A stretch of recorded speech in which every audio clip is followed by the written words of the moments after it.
Good evening, everyone. I'm calling to order the Salem Housing Authority, the Housing Authority of City of Salem for Monday, April 13th, 2026. Will the recorder please call the roll? Commissioner Tigan? Present. Commissioner Matthews? Here. Vice Chair Gwynn? Here. Commissioner Brown? Present. Commissioner Ving? Here. Commissioner Nordyke? Here. Commissioner Varney? Here. Chair Nishioka? I'm here. Thank you. Commissioner Varney, would you be willing to lead us in the Pledge of Allegiance? I pledge allegiance to the flag of the United States of America and to the republic for which it stands, one nation, under God, indivisible, with liberty and justice for all.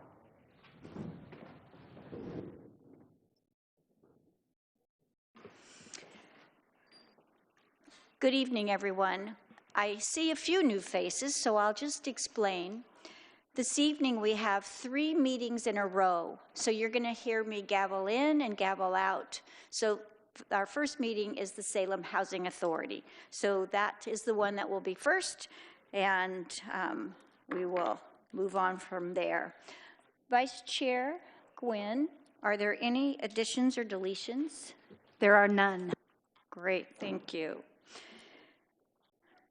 Would you like to, public comment? Do we have any public comment on Salem Housing Authority? Whoa, we do, wonderful. So we have one person signed up, and there he is. And so, Mr. Wigg, when you begin, please tell us your name, your address, or your ward, and you will have 3 minutes. Thank you, Mark Wigg, Ward 2. And I'm here because I'm hoping that you guys will take a look at, with that $10 million of bond money for low-income housing, talk to the Siletz tribe that has Hihi Ilahi Resort RV Park and see if for $2 million, they'll add 200 more RV pads, because RVs, those are the least expensive way to live. You have a door you can lock, you have a roof over your head. And then it lets them manage it, not the city, so that saves a lot of money. But they currently are managing 130 some. In Salem, but they have one in Eugene and one on the coast, so they know how to do this. But I think since we said no to the resort, it might be nice to say, here's $2 million if you would put in, double or triple your expansion of your RV park, because they have vacant lot there. The other one is, I think it would be helpful if we did semi-self-managed campgrounds where you get 20 people, they are self-selected, they say we are a community, and then you provide them with a dumpster and toilet, and then it will be a lot more sanitary, it'll be a lot safer. And I've been talking to Andrew Hulbert about, let's do one for veterans. Veterans are used to working in a group, working together. We have a lot of veterans on the street. And just say, let's do this, and they will be our test run. And then what they learn, what we learn from that, we can then do more around town where it might work. Anyway, I had a long, I sent an email, and, I just thought I'd summarize that. But anyway, I would like to talk to folks more about that, because I think we need housing, we need security, we need sanitation and, garbage pickup and stuff. Now, it would make Salem a lot more livable. Thank you. All right. Do we have a motion for the consent calendar? I move approval of the consent calendar. Second. It has been moved by Commissioner Gwynn, seconded by Commissioner Tigan. Anyone have any questions? Will the recorder please call the roll? Oh, first to your motion. I was going to just let you go ahead. Our consent calendar this evening consists of the March 23rd, 2026 draft Salem Housing Authority minutes, 3.2A, which authorizes the execution of the MOU for the purpose of co-development and co-ownership between Salem Housing Authority and CDP. I don't know what CDP is. For the housing development, financing, ownership, and operation of an affordable housing project located at the northwest corner of Market Street Northeast and Hawthorne Avenue Northeast. Item 3.2B, which is authorize the Executive Director of Salem Housing Authority to enter into a grant agreement with Oregon Housing and Community Services for the 2025 through 27 Oregon Capacity Building Grant. And item 3.2C, authorize the Director of Community Planning and Development to enter into a grant agreement with the State of Oregon Department of Energy for the purpose of receiving grant funds that will be applied to costs associated with the installation of solar systems at Southview Terrace and Inglewood West apartment complexes. And that concludes the consent calendar. Thank you very much. Yes, Commissioner. Yes.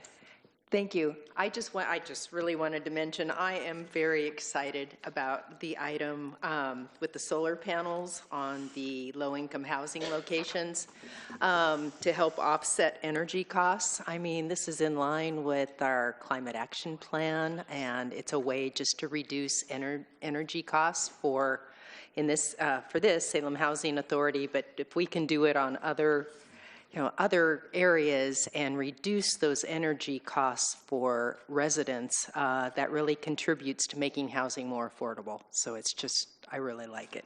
Thanks. Great. Thank you for that comment. Any other comments? If none, will the recorder please call the roll? Commissioner Nordyke? Aye. Commissioner Varney? Aye. Commissioner Tigan? Aye. Commissioner Matthews? Aye. Vice Chair Gwynn? Aye. Commissioner Brown? Aye. Commissioner Vang? Aye. Chair Nishioka? Aye. Motion passes. We do not have any resolutions. We do not have any public hearings. We do not have any special orders of business. And this week, we do not have any information reports. So the Salem Housing Authority meeting is now adjourned.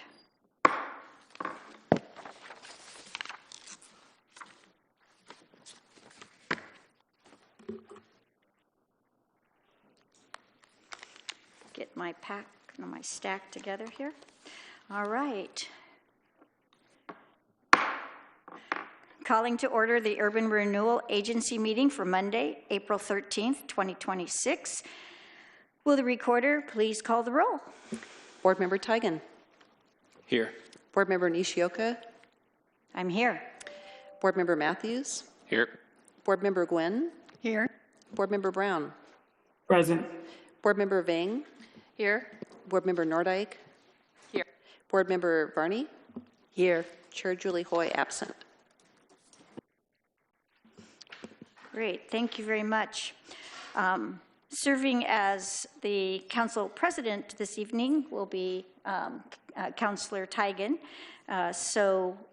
Do you have any additions or deletions to the urban renewal? Not this evening.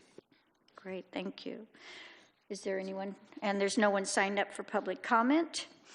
I'll make a motion to approve the consent calendar.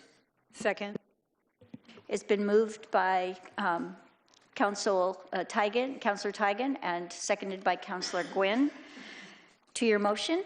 Tonight's consent calendar consists of minutes from the March 9th, 2026 draft urban renewal agency meeting, and that is it. Great, thank you very much. Anyone have any questions on the minutes? Will the recorder please call the roll? Board Member Matthews. Aye. Board Member Gwynn. Aye. Board Member Brown. Aye. Board Member Vang. Aye. Board Member Nordike. Aye. Board Member Varney. Aye. Board Member Tigan. Aye. Board Member Nishioka. Aye. Chair Julie Hoy absent. Great, all right. There are no action items, and, we have too many on our desk, right?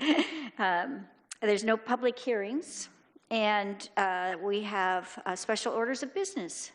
Councilor Tigan. Thank you. I'd make a motion that move today that the Urban Renewal Agency Board directs staff to prepare a report assessing potential investments within the downtown urban renewal area that would increase the usability, programming capacity, and regional economic impact of the Gerry Frank Salem Rotary Amphitheater.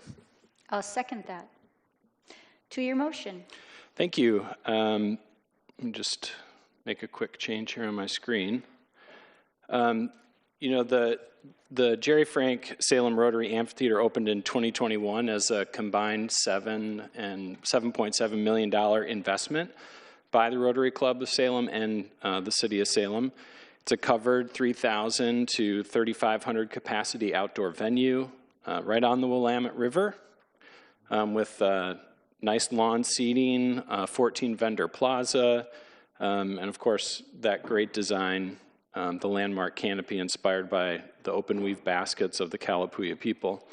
And from the start, the Rotary framed this as a legacy gift to the region, not just a city amenity, but a venue that could draw visitors from across the valley, support downtown businesses, and put Salem on the map for both arts and entertainment.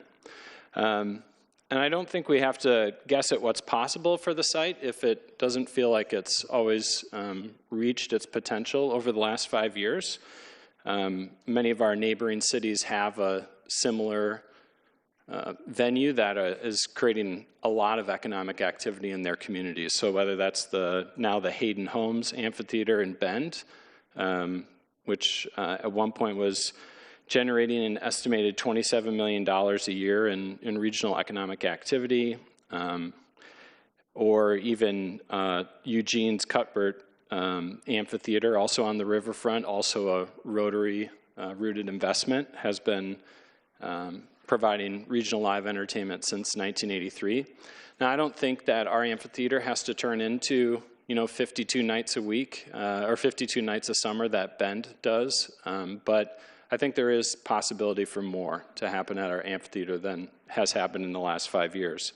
And so as the amphitheater approaches its 5th year, I feel like this is the right moment to take stock. Are the supporting systems, parking, pedestrian access, lighting, vendor facilities, are they adequate for larger events and more frequent events in the park? Does the stage meet the technical requirements for major touring productions? Could professional programming partnerships expand the calendar? Can it be more than a summer venue? And so this motion simply asks staff to try and answer those questions informed by benchmarking and hopefully some stakeholder engagement so that this board, the Urban Renewal Board, can make strategic decisions about how we might be able to use urban renewal dollars to deliver even greater return for this investment. So that's the heart of the motion, and I hope folks are willing to support it. Thank you. Councilor Nordike. Thank you, Councilor Tigan, for bringing this. I am all in. I think this is a brilliant idea. Let's make this happen. I've been to the Hayden Homes Amphitheater. It's a very well-run organization, and it does bring in a lot of commerce. In fact, it's brought me. There's many times where I've gone to shows in Bend that, of course, I would have loved to have been in Salem for. So I think this is a brilliant idea, and it's completely consistent with the mandate and the opportunities available through an urban renewal area. So thank you so much for bringing the motion.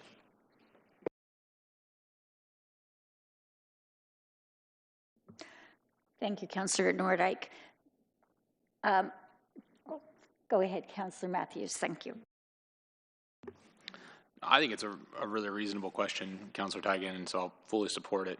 I do wonder if, I don't know enough about the other two amphitheaters or their successes, but I am wondering if part of their success is not just about the infrastructure, although I do think it's important that anything we wanted to have successful as far as sort of larger events, we'd have to do an infrastructure study anyway, so I think it makes sense.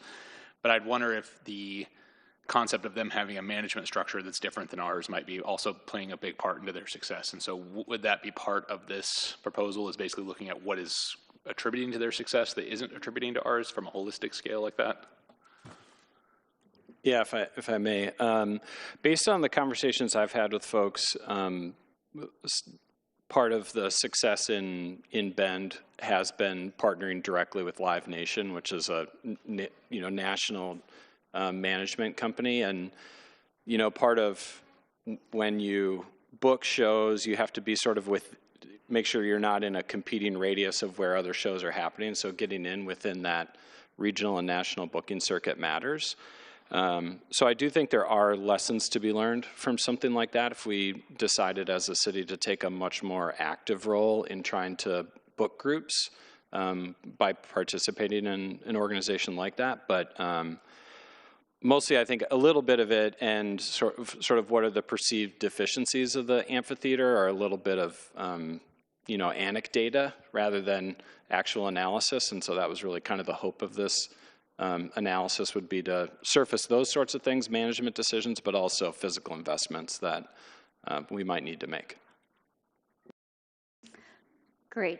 Good answer. Did you have a follow-up? I was just going to say, I think that makes total sense, as long as both aspects are both being looked at, and also probably checking with the state fair as far as they also have musical venues that have been using, obviously, large touring bands, and so making sure that we kind of figure out where their pieces are. So I think it's a really great investment. I, too, would like to say thank you very much for this motion.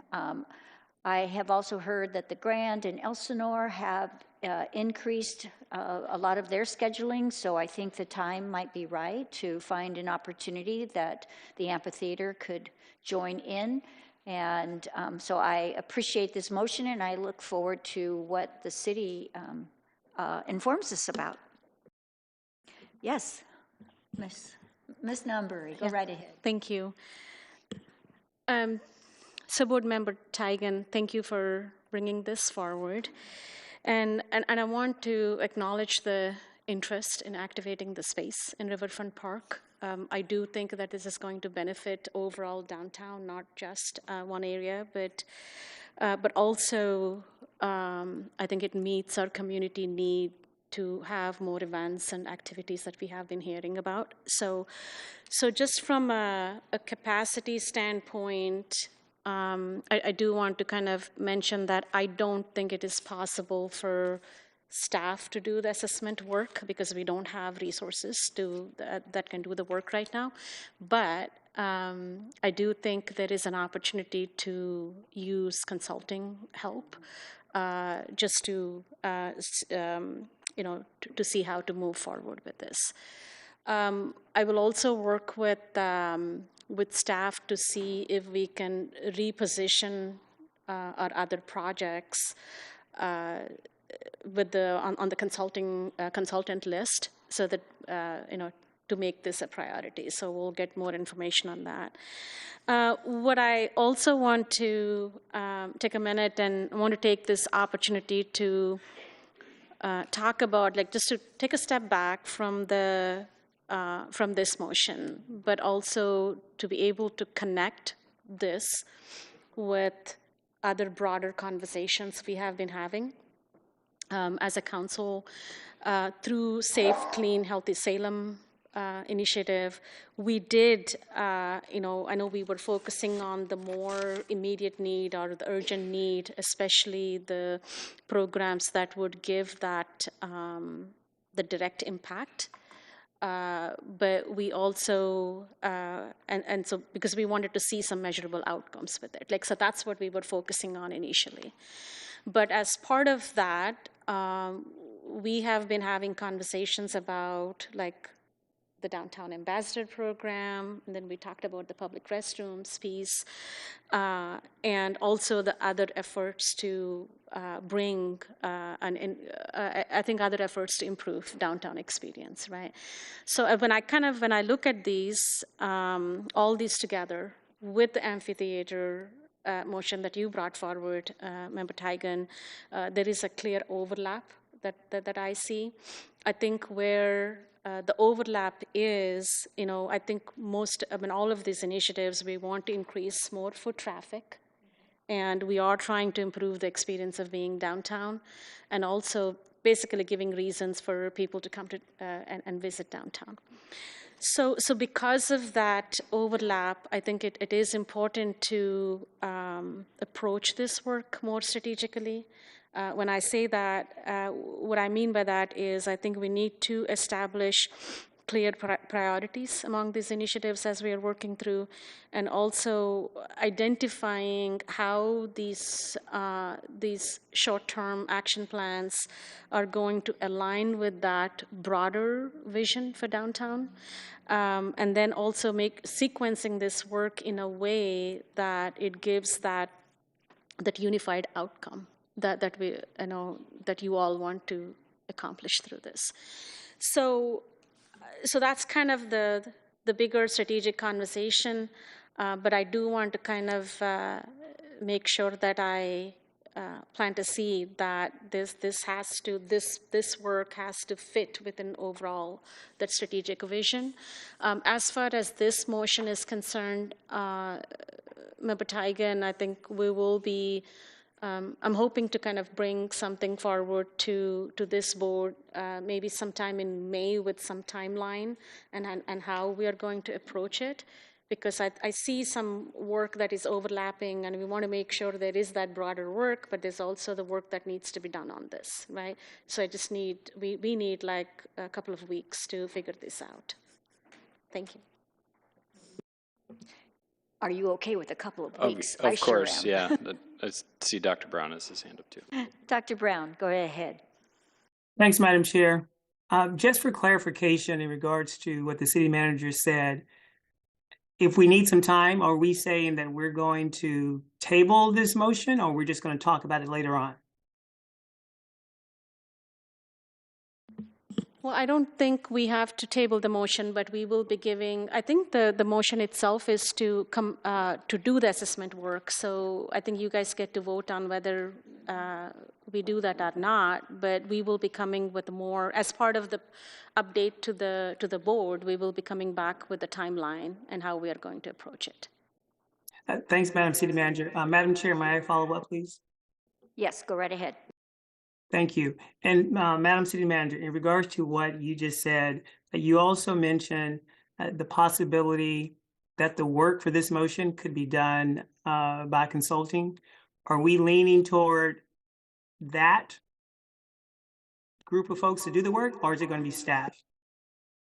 I think at this point, Member, I think we are leaning towards using consulting help. Okay. Thank you. Madam Chair, I yield the floor. Councilor Matthews, excuse me. So kind of on point with Councilor Brown's question, with the consulting, this may be too early for you to know. You may not, this may be more of a May question when you bring back more information, but are you thinking the current capacity for our consultants that we've already kind of paid for, that we'll be able to fit this into that capacity, or will this be additional capacity?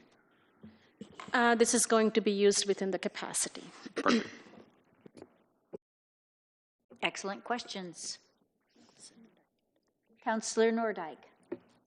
Sure, I'm all in favor of a timeline and having it gel and mesh beautifully with all the other things we're working on. I can't see anyone being in opposition to that. I just want to reiterate, I think that the sooner we get started on it, the better. I've met with Kathleen Swarm, I believe. She's like our one-woman department for bringing exciting performing acts to Riverfront Park. She does have experience, but that's one person who is dedicated to bringing in these acts. And when I sat down and did a deeper dive into this with her, she said it takes years to get on the circuit, to build those relationships with groups like Live Nation and other performing tours. You don't just get added to their roster overnight. So if you build it, they will come. I do believe there is a lot of value in that.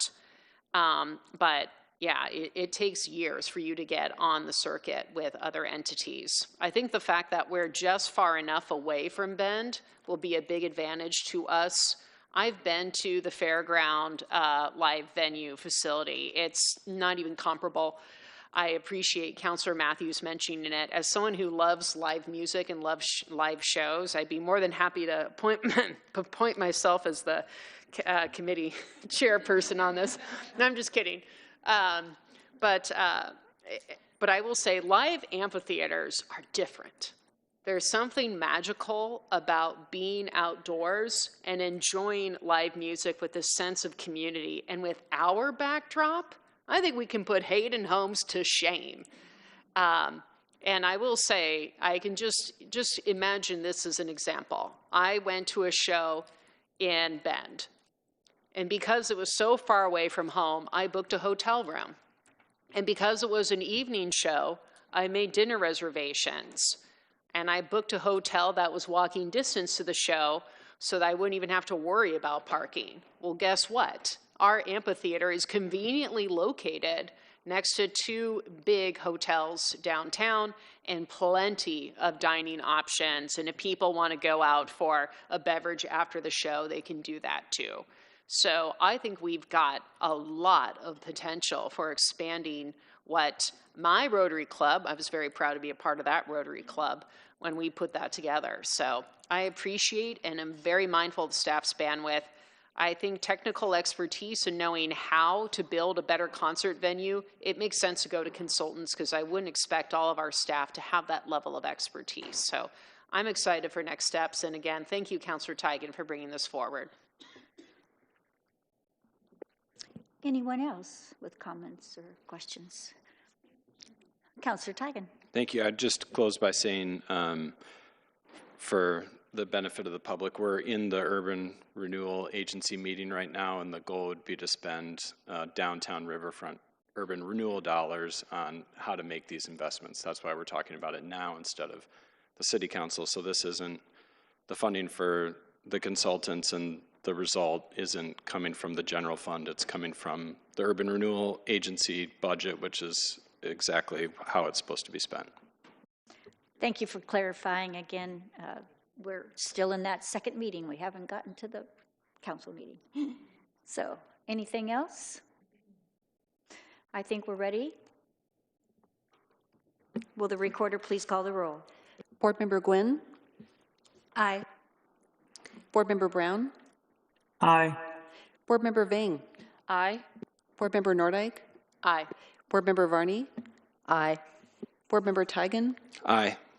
Board Member Nishioka? Aye. Board Member Matthews? Aye. Chair Julie Hoy absent. And the motion passes. Wonderful, thank you. We're on to information reports. I believe I read those, don't I? So, information reports, I'm going to just read their number. If anyone has any questions on them, please raise your hand. Item 6A, purchases approved administratively from February 1 through February 28th. And that is it. Any questions? Wonderful. We are adjourned. Urban Renewal adjourned. So 2 completed. Now on to the 3rd.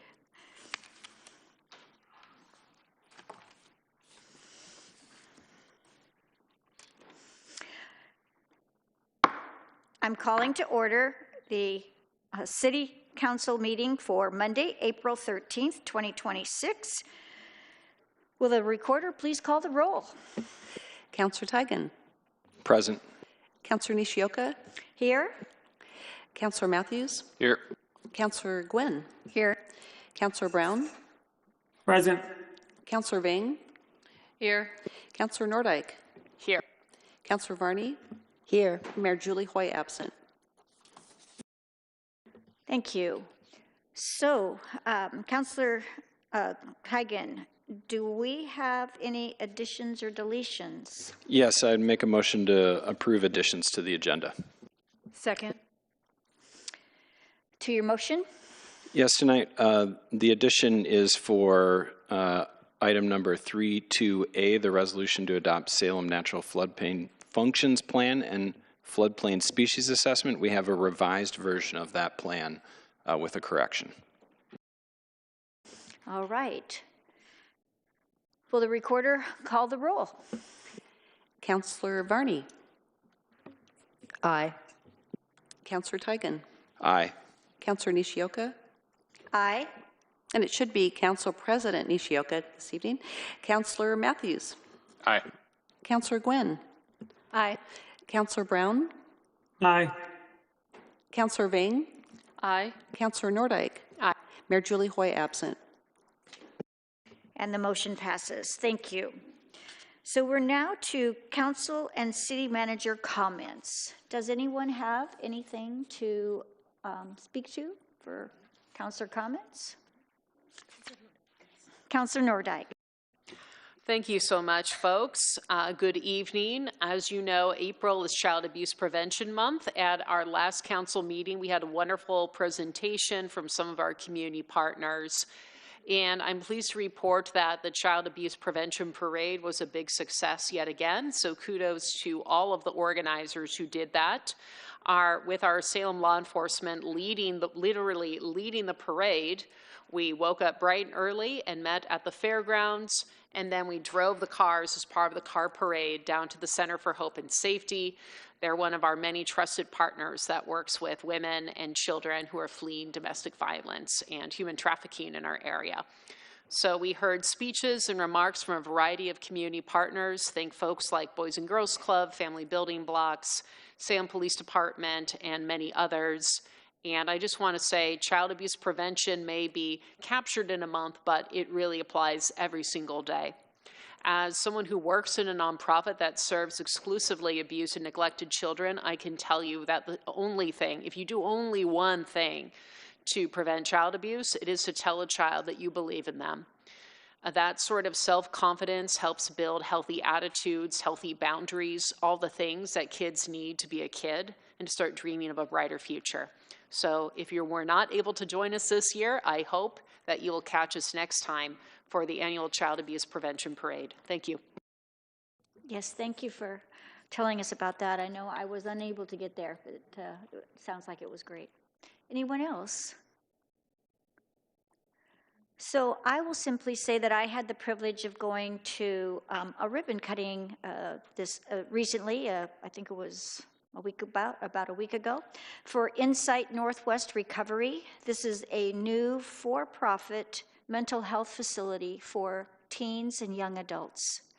And it's here in Southeast Salem. They have a whole person approach. They work with families. And they have another site in Eugene, which has done well. And they were looking at other Oregon cities, and I think that we're very fortunate to have had Insight Northwest Recovery come to Salem.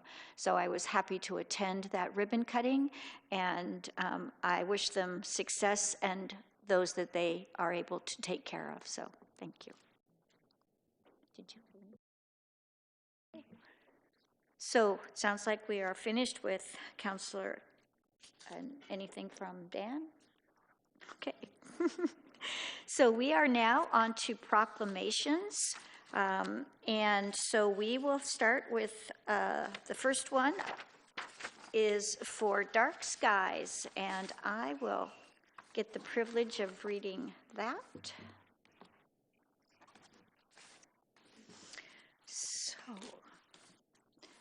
So will Marissa Teeve and Harry Fuller please come up? Oh, it doesn't look like Harry.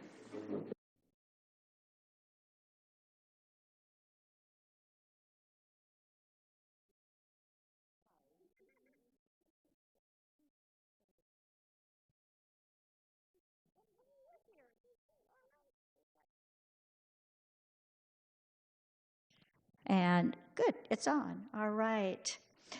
So the proclamation is about dark skies. I think some of you may know that Oregon has the largest dark skies in the whole United States, right? Yes.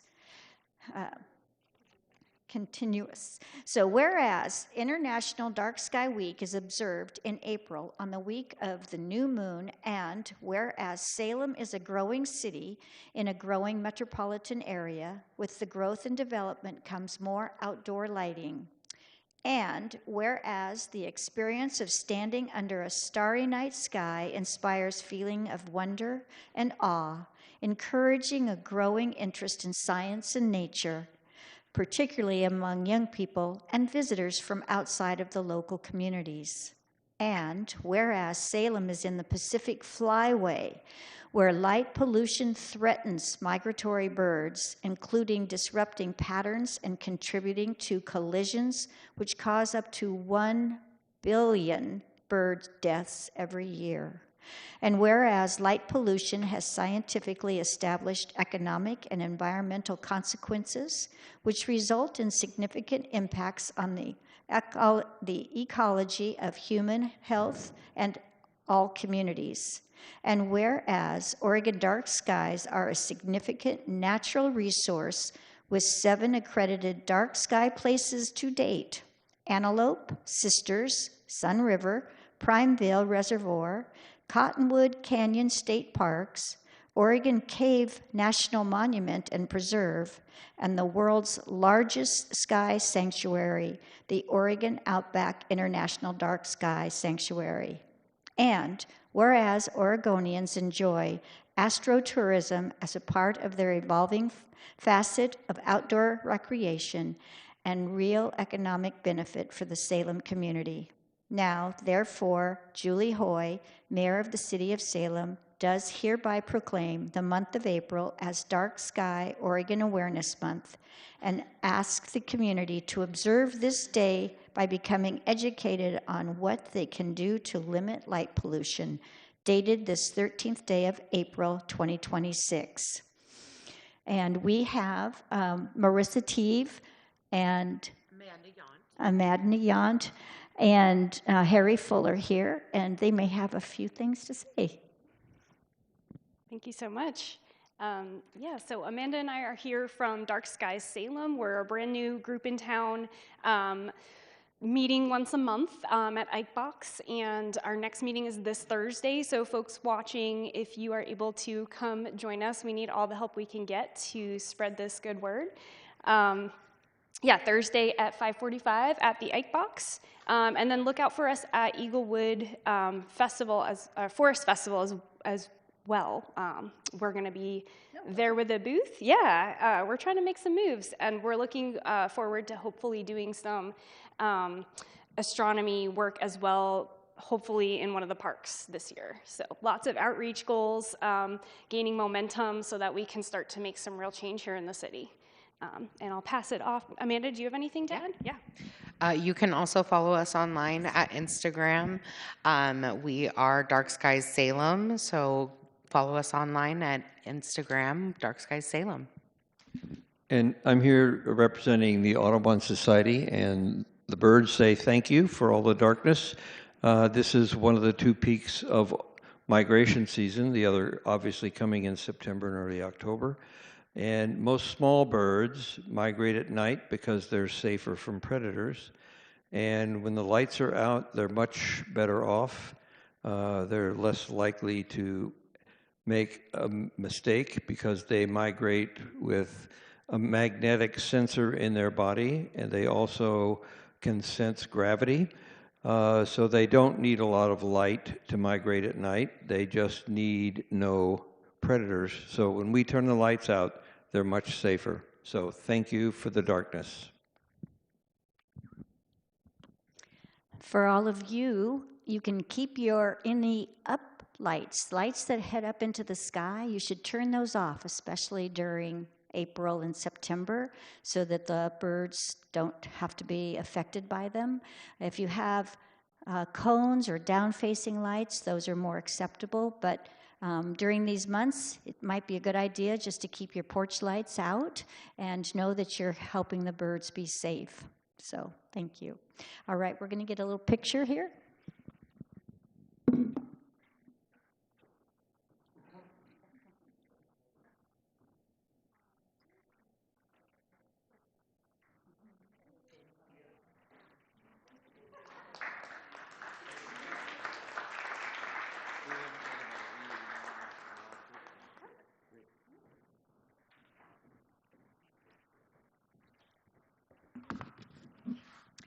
So now we have the proclamation for libraries. So I think it looks like Heather is coming forward. This is for National Library Week, and we want to make sure our librarians are recognized. So thank you very much. I'll go ahead and read this.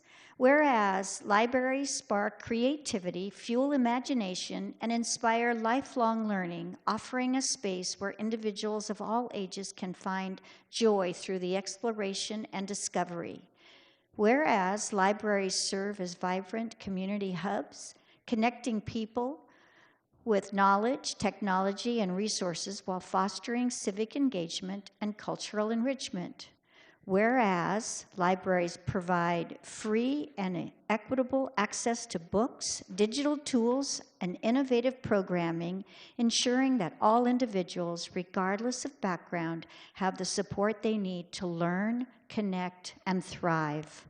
Whereas libraries empower job seekers, entrepreneurs, and lifelong learners by providing access to resources, training, opportunities that support career growth and economic success.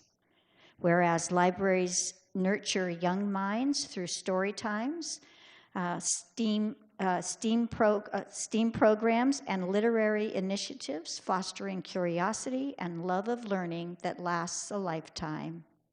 Whereas libraries protect the right to read, think, and explore without censorship, standing as champions of intellectual freedom and free expression.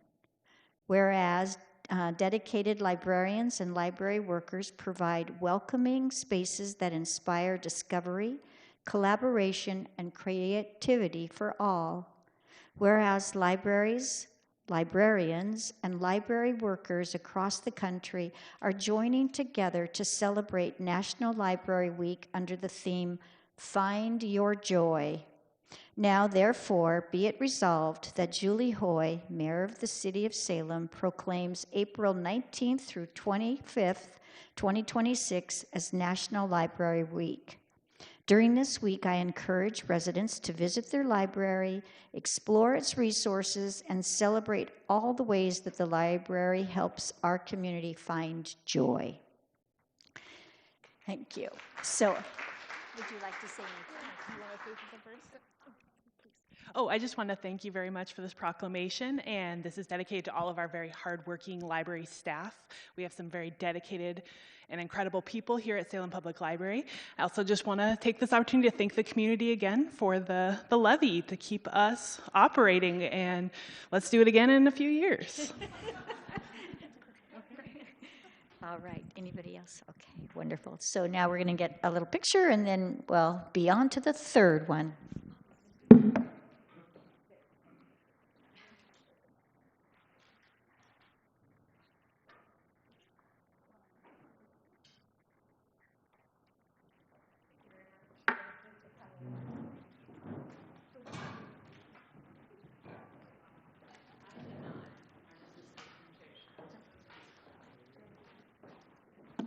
Good evening, everybody. Can I have Raymond Lynn? Is that, oh, good evening. Good evening. Oh, Michael, all right. Good evening. Good evening. Thank you for joining me on the stage. Can I also have Kimberly Fitzgerald come up here too? Oh, well, why don't you snap a photo, come up here, and I'll read the proclamation. Great, perfect. All right.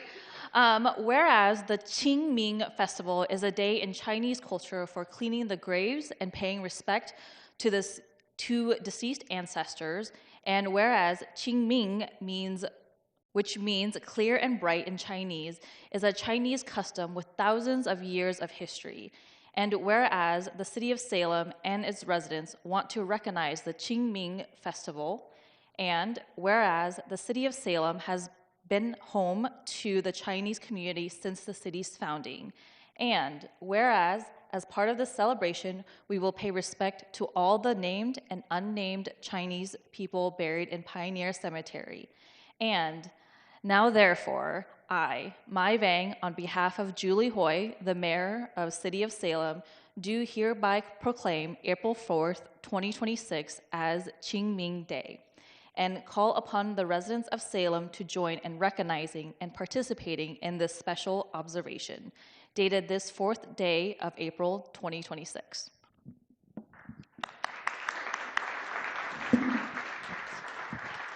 Then I will hand this to you. Any words any of you guys want to say? Well, it's an honor to accompany Raymond to receive this proclamation. We only acting as a remote support from Portland because I do believe we do a few more Chinese population than Salem. So here we are, give him the support. Thank you so much for joining us. We're going to take a quick photo and then we will.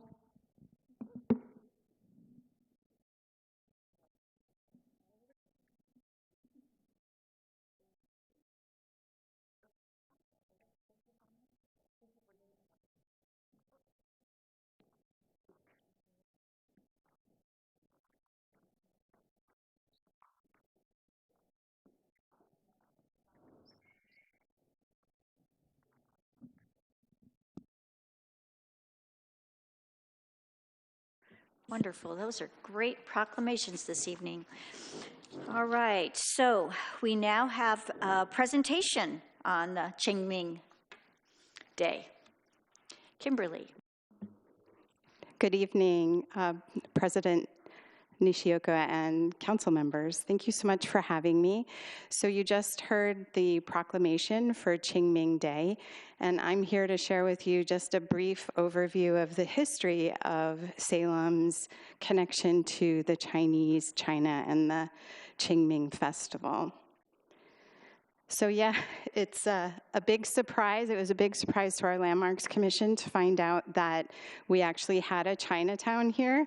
Not many of us, including me, knew that. And so we began researching about 10 years ago. And we learned a lot about Salem's Chinatown. It was in our downtown, like many Chinatowns throughout the Northwest.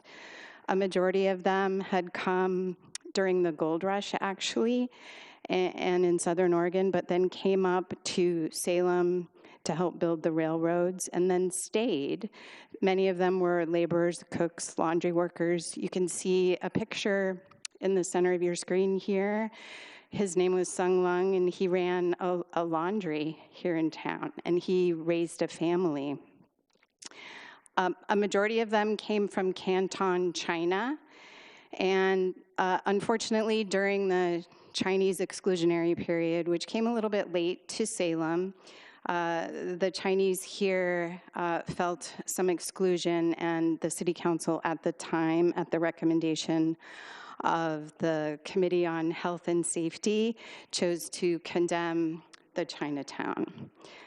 And so we really wanted to find additional evidence and learn more about the history of how the Chinese lived, what their culture was like, what sort of traditions they practiced.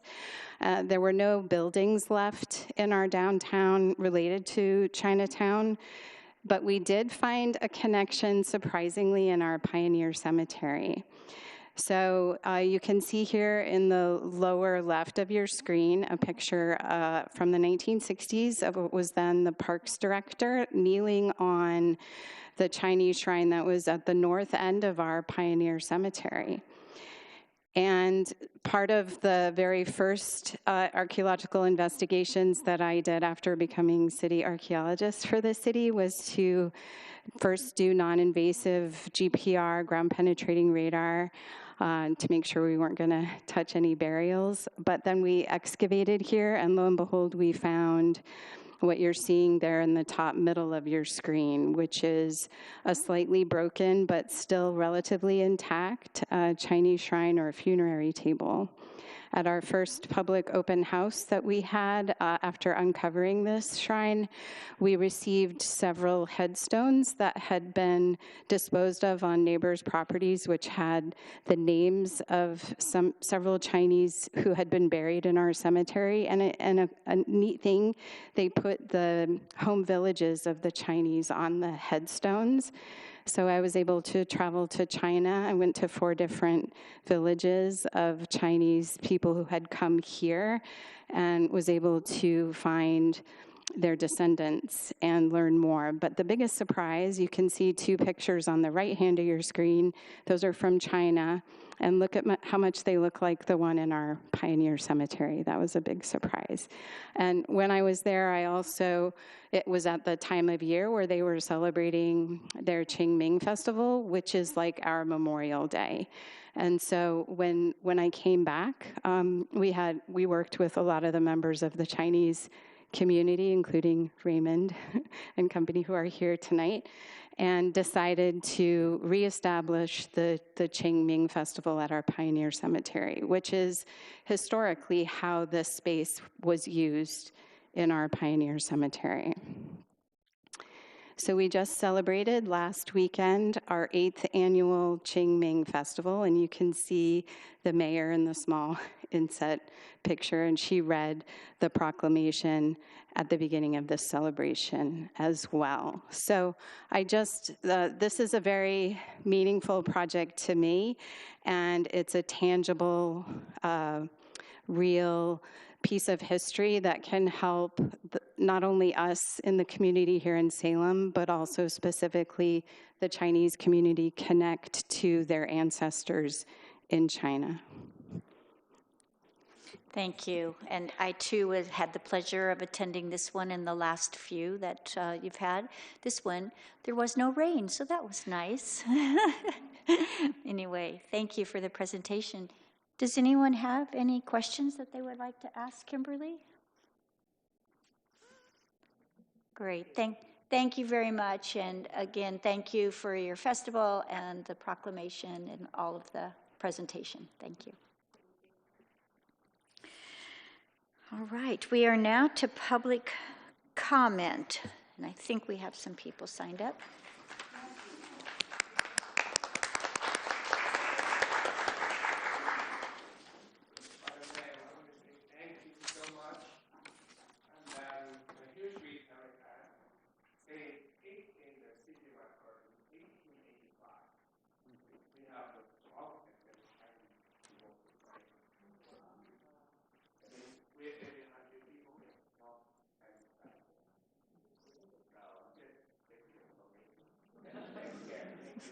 Thank you.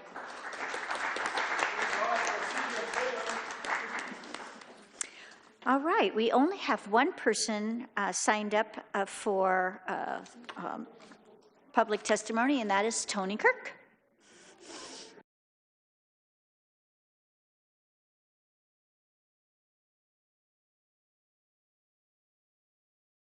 So, Tony, I'll explain again. What you need to do is give us your name, your ward, or your address, and you'll have 3 minutes.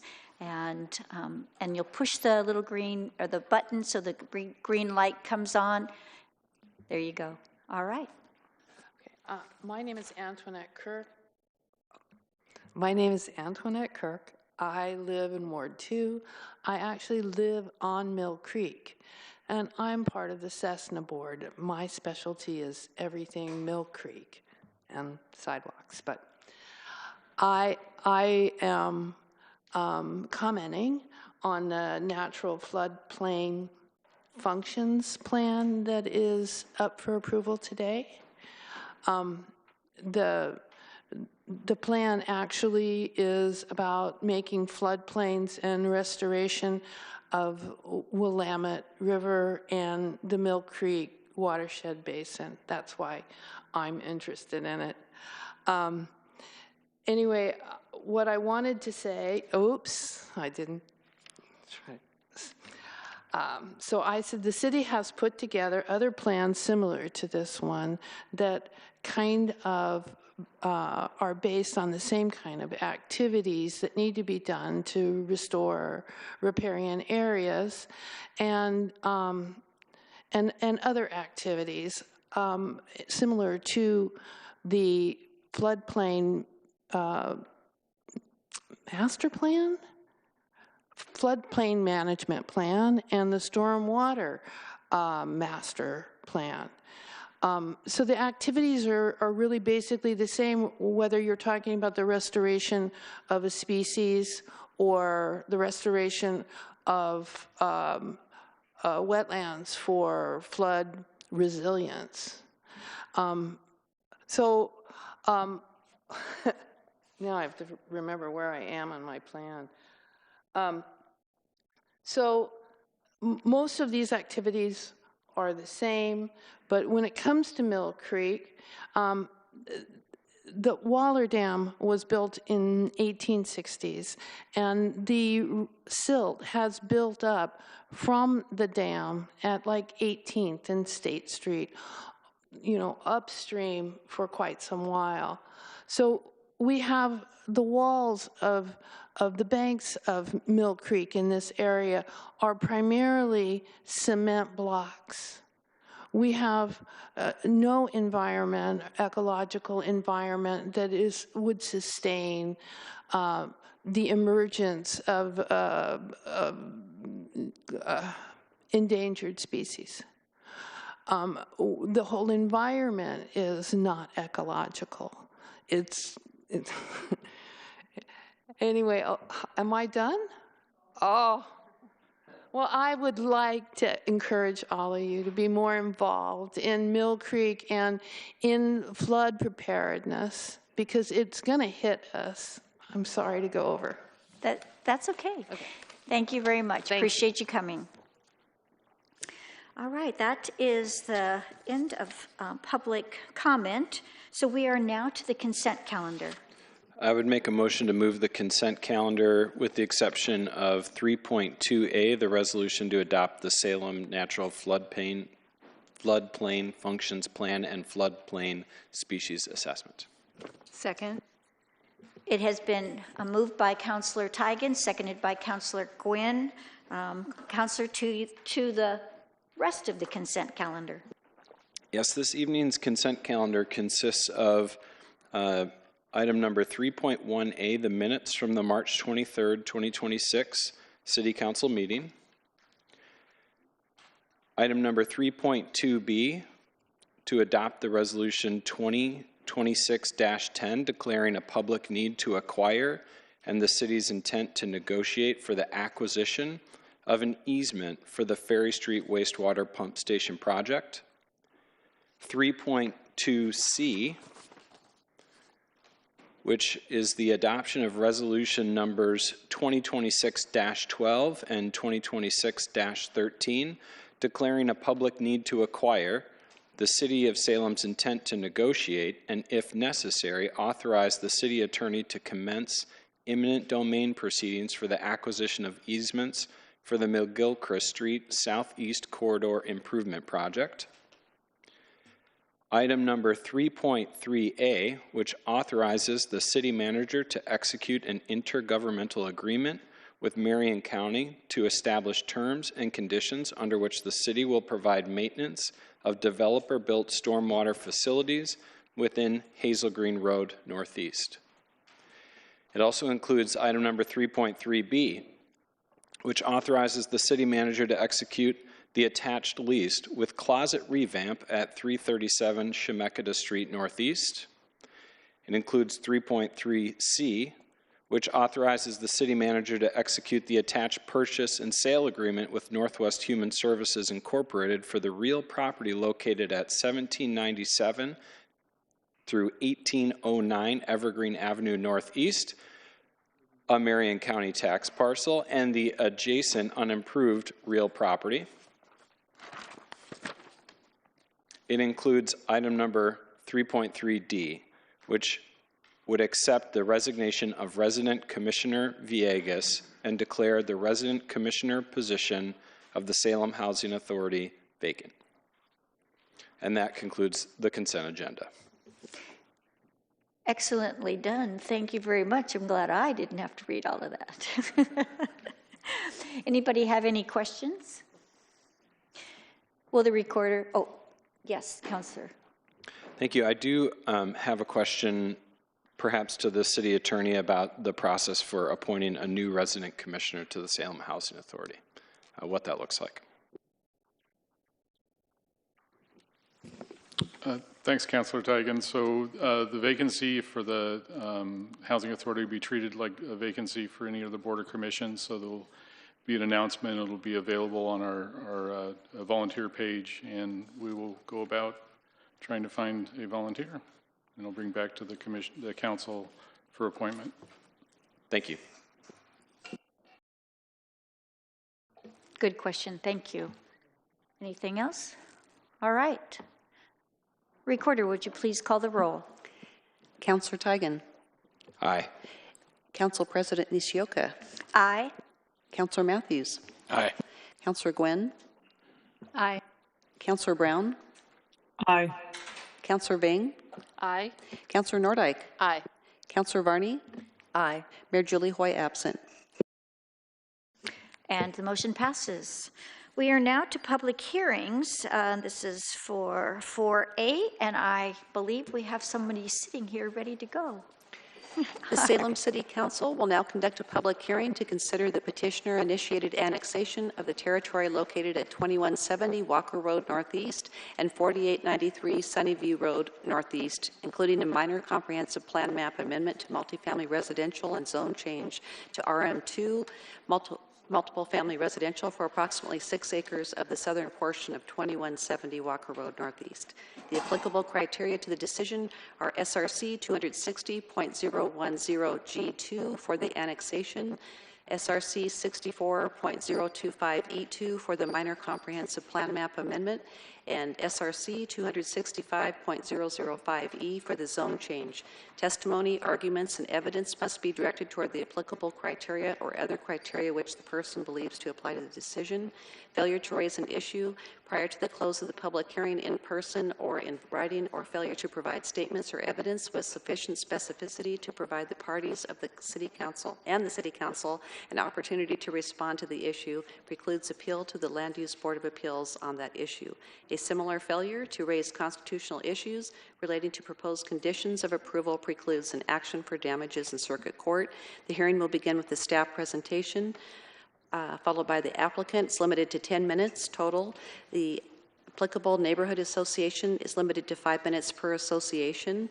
Other interested parties are limited to 3 minutes each. And the applicant may have up to 5 minutes rebuttal testimony limited to issues raised during public testimony. Thank you. Thank you. So, Mr. Bishop, I believe you're up, and I see that we have others, support if you need it. All right, so go right ahead. Good evening, Council President Nishioka, Bryce Bishop with the Planning Division. I'm here tonight to present the staff report on the proposed annexation and comprehensive plan change and zone change before you this evening for property at 2170 Walker Road Northeast and 4893 Sunnyview Road Northeast. So the property in question, there's two properties. They're located in Northeast Salem, shown by the red star on the vicinity map there.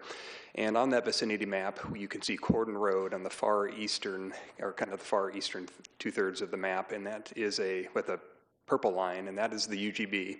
And then the green line that goes in and out around there is the city limits. And so this property is, between the city limits currently and the UGB. So this will be right up next to the UGB at the edge of the city's urban growth boundary. And again, it involves two properties. The first property that was part of the original application was the property at 2170 Walker Road Northeast. It is 18.49 acres in total, and that was the original annexation petition that we received. And under the city's annexation ordinance, whenever an annexation of a property would result in the creation of an enclave, and an enclave is a property that is surrounded entirely by the city limits. So if you look on the map here, there's the subject property in white, and then there's the red city limits line that goes around that. So if we were to annex the main property or the first property with the adjacent right-of-way, that would result in the creation of an enclave at the property at 48, oops, sorry, there's a little bit of a lag here, let me go back, at 4893 Sunnyview. So when an annexation would create an enclave, we give the enclave property owners the ability to join in on the annexation. The property owner did decide they wanted to be part of this process, and so they are included in this annexation as well. So as part of the annexation, there is a comprehensive plan map change that's been requested. So the main property at 2170 Walker Road Northeast is designated developing residential on the city's comprehensive plan map. And again, that's the property here. And so in that property, if there were no comp plan zone change, it will just remain developing residential. And then the property that's also included at 4893, that's yellow here, and that's single family residential. So with this annexation, the petitioners for the property at 2170 Walker Road Northeast have requested that the southern 6 acres of the property be changed to a multifamily residential designation. And then in terms of the zoning for the property is currently in Marion County, so it doesn't have a city zone. But with the annexation, the zoning would be oops, a little bit of a lag, sorry about that. It would be residential agriculture for the northern 12.49 acres of the property at 2170, and that would just be the normal zone that would get assigned to it as part of the annexation. Then the southern 6 acres of that property, because they're requesting a comp plan map amendment, they've requested a zoning of RM2, multifamily residential 2, which is our higher of the two main multifamily designations we have in the city between RM1 and RM2. And then the property at 4893 Sunnyview, that would just be given an RS zoning, which is consistent with its single-family comp plan designation today. So in terms of the site existing conditions for the territory that's proposed to be annexed, the total territory of the two properties equals 18.91 acres, and that does not include the adjacent right-of-way. So with this, we are including the adjacent right-of-way of Walker Road on the west side of the property here, and then also the right-of-way of Sunnyview Road all the way out to Corden. Corden is outside the urban growth boundary, so we can't, include any right-of-way on Corden Road as part of the annexation. Corden Road is a parkway street under the city's transportation system plan, so it's kind of our highest classification of street. And then Sunnyview Road is a minor arterial, and then Walker Road is a local street. To the north is Chavez Elementary School, and that just abuts the property immediately to the north. There are existing single-family dwellings on both properties, and then farm structures on the one at 2170 Walker Road for its current use. And obviously in this area of the city it's flat, so there isn't any topographical concerns or constraints with the development of the site. There are some trees present around the existing structures, and there are no map wetlands or waterways present.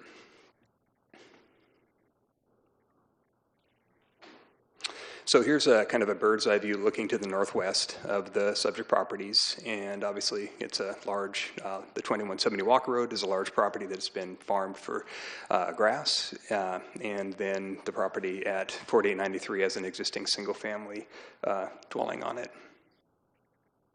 And then Corden Road is the urban growth boundary.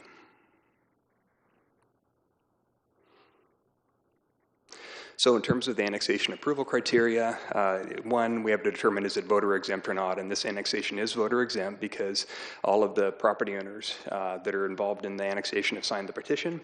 It is contiguous to the city limits in at least one location. It's within the UGB and will be subject to the city's comprehensive plan upon annexation, so those are the qualifiers for whether or not it can be voter exempt, and it is.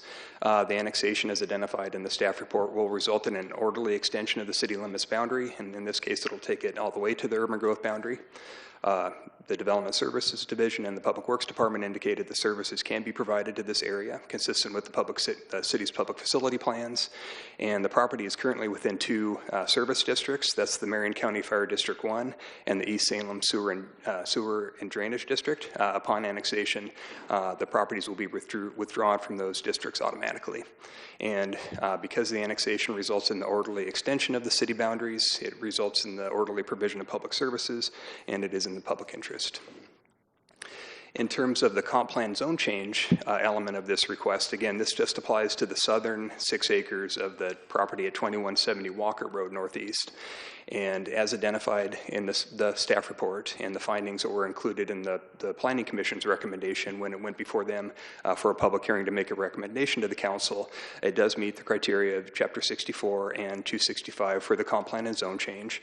The proposed comp plan and zone change strengthens the city's multifamily land inventory by making additional land available for development where housing will be developed, multifamily housing will be developed instead of some other zones that allow multifamily, but it's not a certainty that it will. If it's multifamily zoned land, it will be developed for multifamily, so it'll increase the number of units we have and help our deficit in number of multifamily units that we have. It provides for the efficient use of land within the urban growth boundary. It's located close to services. You know, transit is just to the southwest of the property, provided by Route 5, Center Street.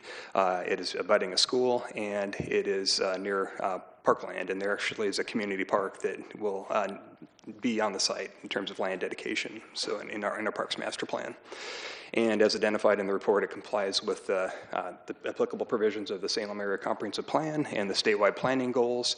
And on the slide there, I have kind of the intent statement for multifamily in the Salem Area Comprehensive Plan, and it's really to promote medium and high density housing across the Salem area near mixed use and employment areas, low density residential areas, along major transportation corridors, transit routes, parks, and schools. So this location is at the edge of an existing single-family residential neighborhood that's north of Sunnyview Road and west of Corden, and it's near two busy streets or high classifications of streets. It's near a park, or it's near parkland. We'll have parkland within it eventually when it's annexed and is developed, and then there's also a school to the north.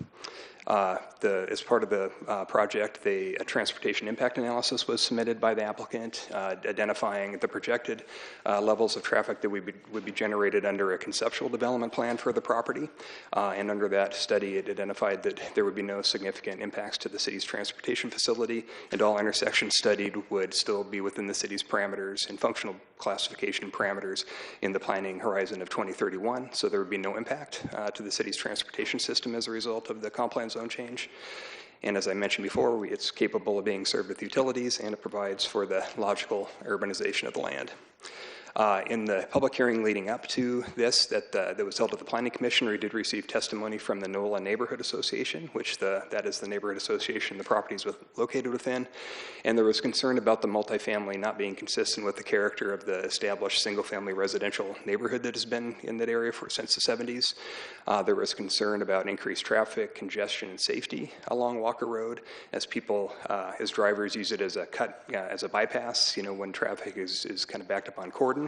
And there have been documented crashes that have occurred on Walker Road that will be included in the testimony from the neighborhood association this evening that they shared with the Planning Commission. There was concern about impact on school capacity and the strain on services such as healthcare and grocery stores, and concern about limited transit reliability. There were also some public comments that were submitted, again, about the impacts of multifamily development and concerns about crime and neighborhood safety, and then the impacts from construction occurring on the site, from noise, vibration, dust, and everything that would go on with that when construction was occurring. And then there was also a desire, for the property, if it were to be developed for multifamily, to have an additional point of access onto Sunnyview Road northeast, rather than all of the access being onto Walker.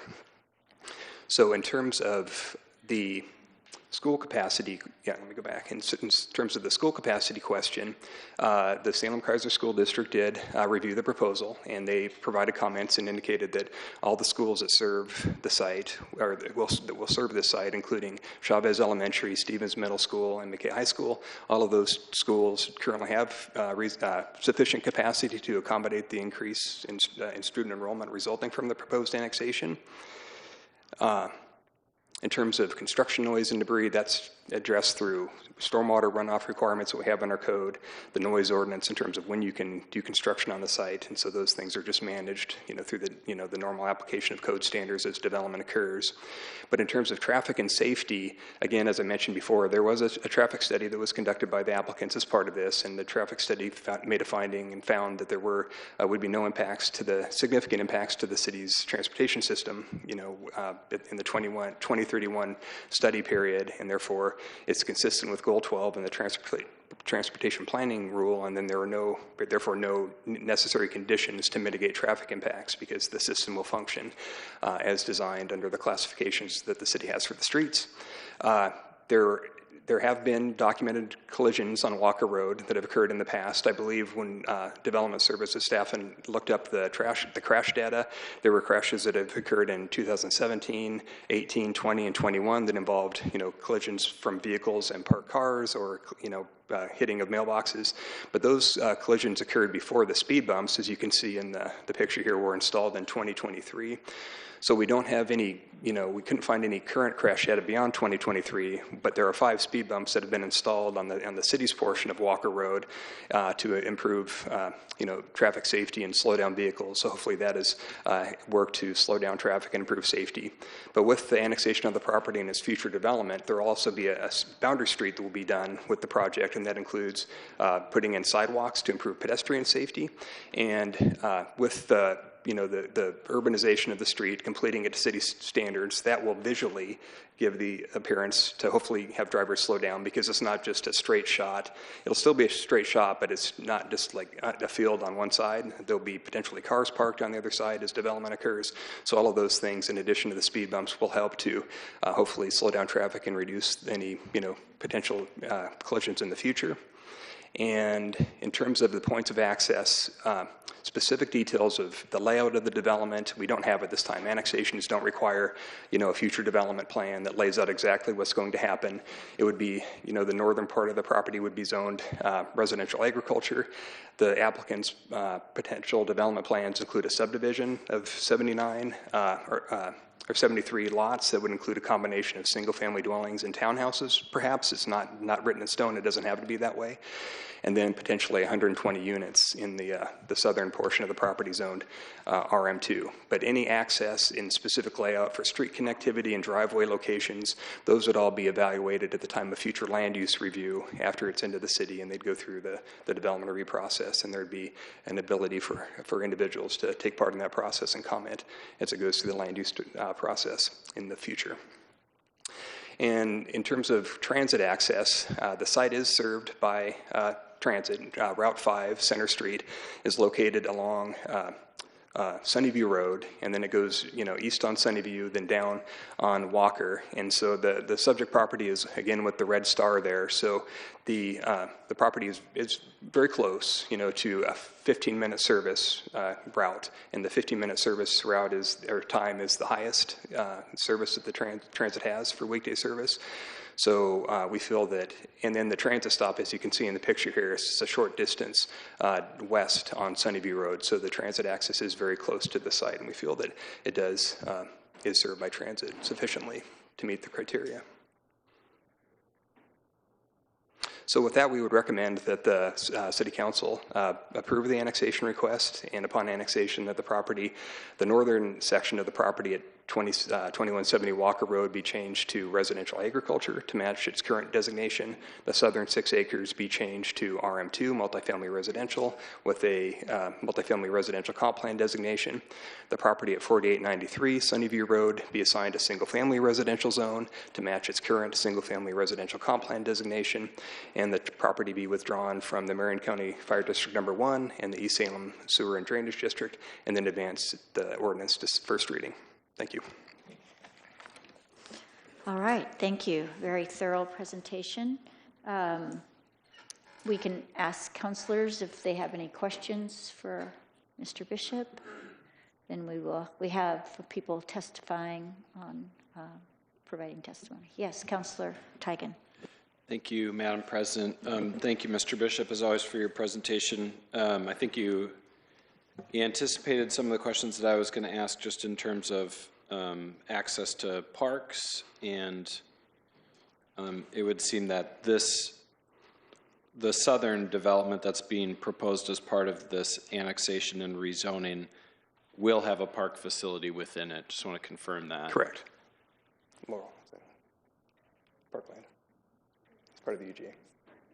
Yeah, that's correct. Thank you. And then, though, on the Walker Road, the photo of Walker Road on the east side of it, that's clearly not a very walkable street. The future development will be required to improve street frontages, including sidewalks, but I know it's hard to look into the future, but would you be requiring, when they do the southern, the first part on the southern part of this development, to connect the sidewalk all the way to the school? It sort of seems like there would be a gap there for the first 120 units until the second project was finished. Right. It depends on the sequencing. If they start with the subdivision first, obviously it's a 12.49 acre property, so at least there'll have to be either a subdivision that will create the northern lots that will be single family townhouses, and then the lot that will be for the multifamily. With that land division in and of itself, there could be a boundary street improvement for the entire, subdivision, including, the northern lots and then the lot that's being created for the multifamily portion of the site.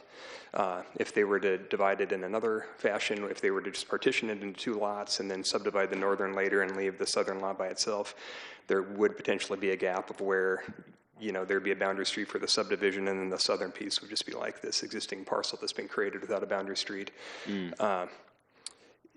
There would be the ability, depending on the number of the trips and the intensity of the development, to look at a sidewalk connection to link, for instance, if the single family lots were to come in first, a sidewalk connection, to the south, but a full boundary street probably would not be a requirement of the first phase of development. Okay, I understand that. It's a bit disappointing because I feel like you're going to get a sidewalk to nowhere for some time for people who are wanting to get to Chavez.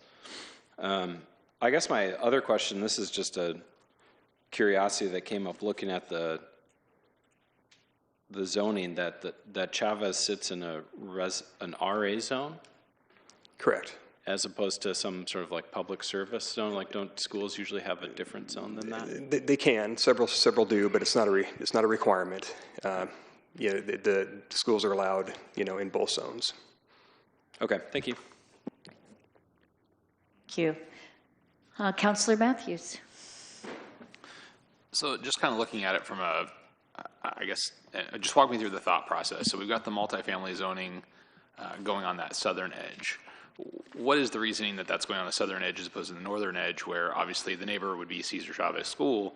Obviously, they're not going to have a concern about being right next to an apartment like a single-family home might. And so why are we putting it in the area that has more single-family homes, I guess, being affected than obviously the area to the north of the property where we have less? Well, so one, it's the developer's plan to have that southern portion designated multifamily residential too, but it does align with the comp plan policies of having the higher designation lands along, the busier streets rather than like in the middle of the neighborhoods. So it still will be very close to the school, and there will be sidewalks there that students will be able to use. And having, single family homes abutting like a minor arterial, it's often, times not the greatest. I think most folks would like to live on a local street if they can, where the traffic is less. So when you have our comp plan policies that encourage, multifamily along busier streets, closer to transit. If it was further to the north, it'd be farther from the transit as well. Mm-hmm. So having it near, Sunnyview and Corden is, from planning's perspective, and the comp plan is, consistent with that. And then kind of along the same line, so we have this RA zoning that's being approved, or that's being asked to be approved. So the RA zoning, from a density standpoint, I just looked it up, it looks like the max units you can have on there is 4 unless you do cottage clusters. And so is that correct? So the density, if you're going to do a subdivision of a piece of land more than 5 acres, it's a minimum density of 5.5 units per acre, and then 15% of those units have to be middle housing, townhouses, 2-family, 3-family, 4-family. Now, in terms of lot standards, you can have a duplex on a 4,000 square foot lot anywhere within the city, triplex on a 5,000 square foot lot, or a fourplex or a cottage cluster on a 7,000 square foot lot or better or bigger. So a developer coming in, is it going to need to rezone this again from RA to RS to be able to do any of their things? No, so the way the zoning code works is when property comes into the city and it's given RA, the RA is kind of like a holding zone, and it allows, for instance, keeping of, livestock, for personal use on a 10,000 square feet lot or larger, so you could have a horse, in the RA zone if you wanted to on a larger lot. But once you come in to do a subdivision and divide that land, our zoning code under 265 says that the RA zone land automatically becomes zoned single-family residential at the time of recording of the plat. Okay, so they don't have to come back to do this entire process? Correct, okay. Right.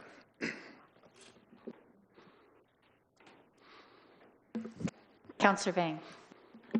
Thank you, Councillor Nishioka.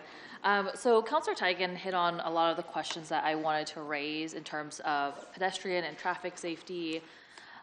Just to have you clarify for residents at home and watching online, so to annex the property, there doesn't necessarily need to be any improvements to the Walker Road or Sunnyview. But once the developer starts to develop into multifamily units or single-family homes, that's when the developer would need to look at constructing a bike lane, curbs, sidewalks, and widening the pavement on the road. Is that correct? Yeah, that's correct.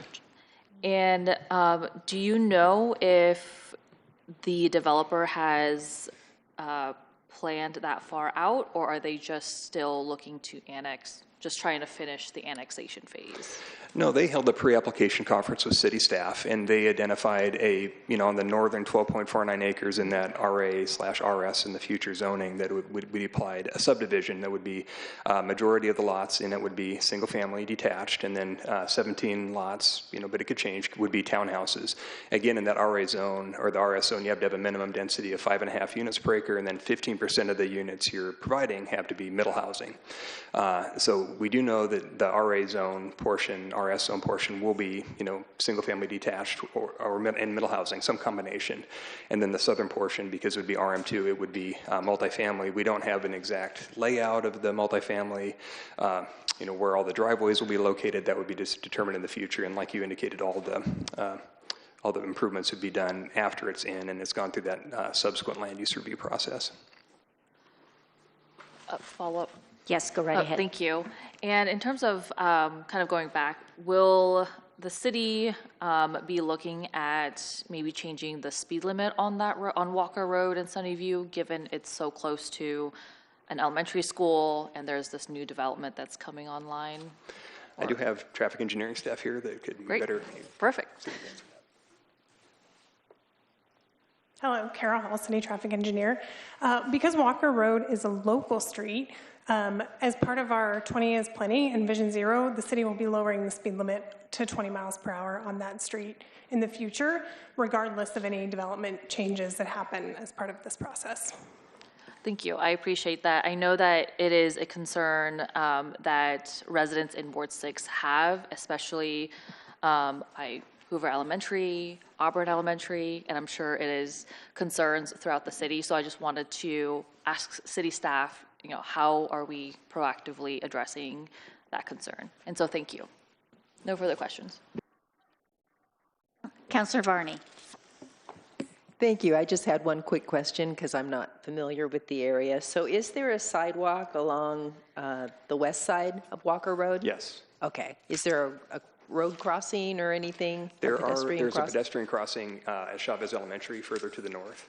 There's a speed bump and then a pedestrian, crossing that's mid-block. It's a very long, block between Carolina and Sunnyview Road, but there is a mid-block, pedestrian crossing, just kind of at the southwest, kind of across from the southwest corner of Chavez Elementary in that vicinity. There's a striped crosswalk. Okay. Is there one at Sunnyview at that intersection with Walker? Sunnyview, I have a picture. Let's see, I have a picture of that here. Let me just. I just couldn't see through, so I just thought I'd see. Oops, sorry. Whoa, slow down there. I'm sorry. I need to quit. I think it's gonna be good. No, there is no crosswalk there. There is a cordon, but there are no striped crosswalks at intersection of Sunnyview and Walker. Okay, thank you.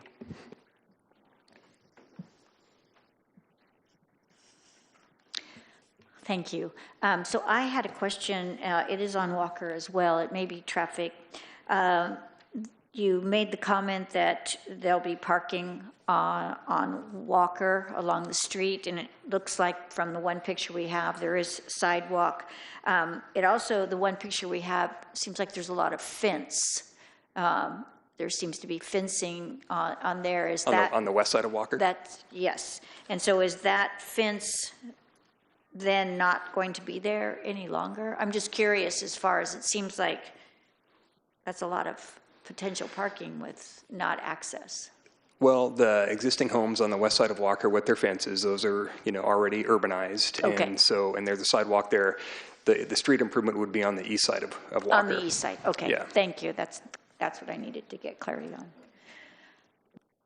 Okay, so if we don't have any more questions of Bryce from the presentations, we now have Brandy Dalton coming forward. Excuse me, could I interrupt? Could we have the persons that are testifying in list what capacity they're testifying in? Thank you. Good evening. My name is Brandy Dalton. I'm a land use consultant with Multitech Engineering. We're located at 1155 Southeast 13th Street, Salem, Oregon, 97302. And I'm here on behalf of the applicant. Our firm represents them. Bryce did a thorough job on the presentation, so I'm not going to repeat it. He went over everything plus more, so I appreciate that. He talked about how we meet all the criteria for an annexation and a comp plan zone change. He talked about the TIA and how there's no mitigation requirements. He talked about the school. He talked about middle housing. He talked about needed housing and this being a great location for a mixture of this type of housing due to the amenities that are in the area as well. Let's see, what else did he talk about? He talked about street improvements. He talked about, sidewalks and kind of the process with that.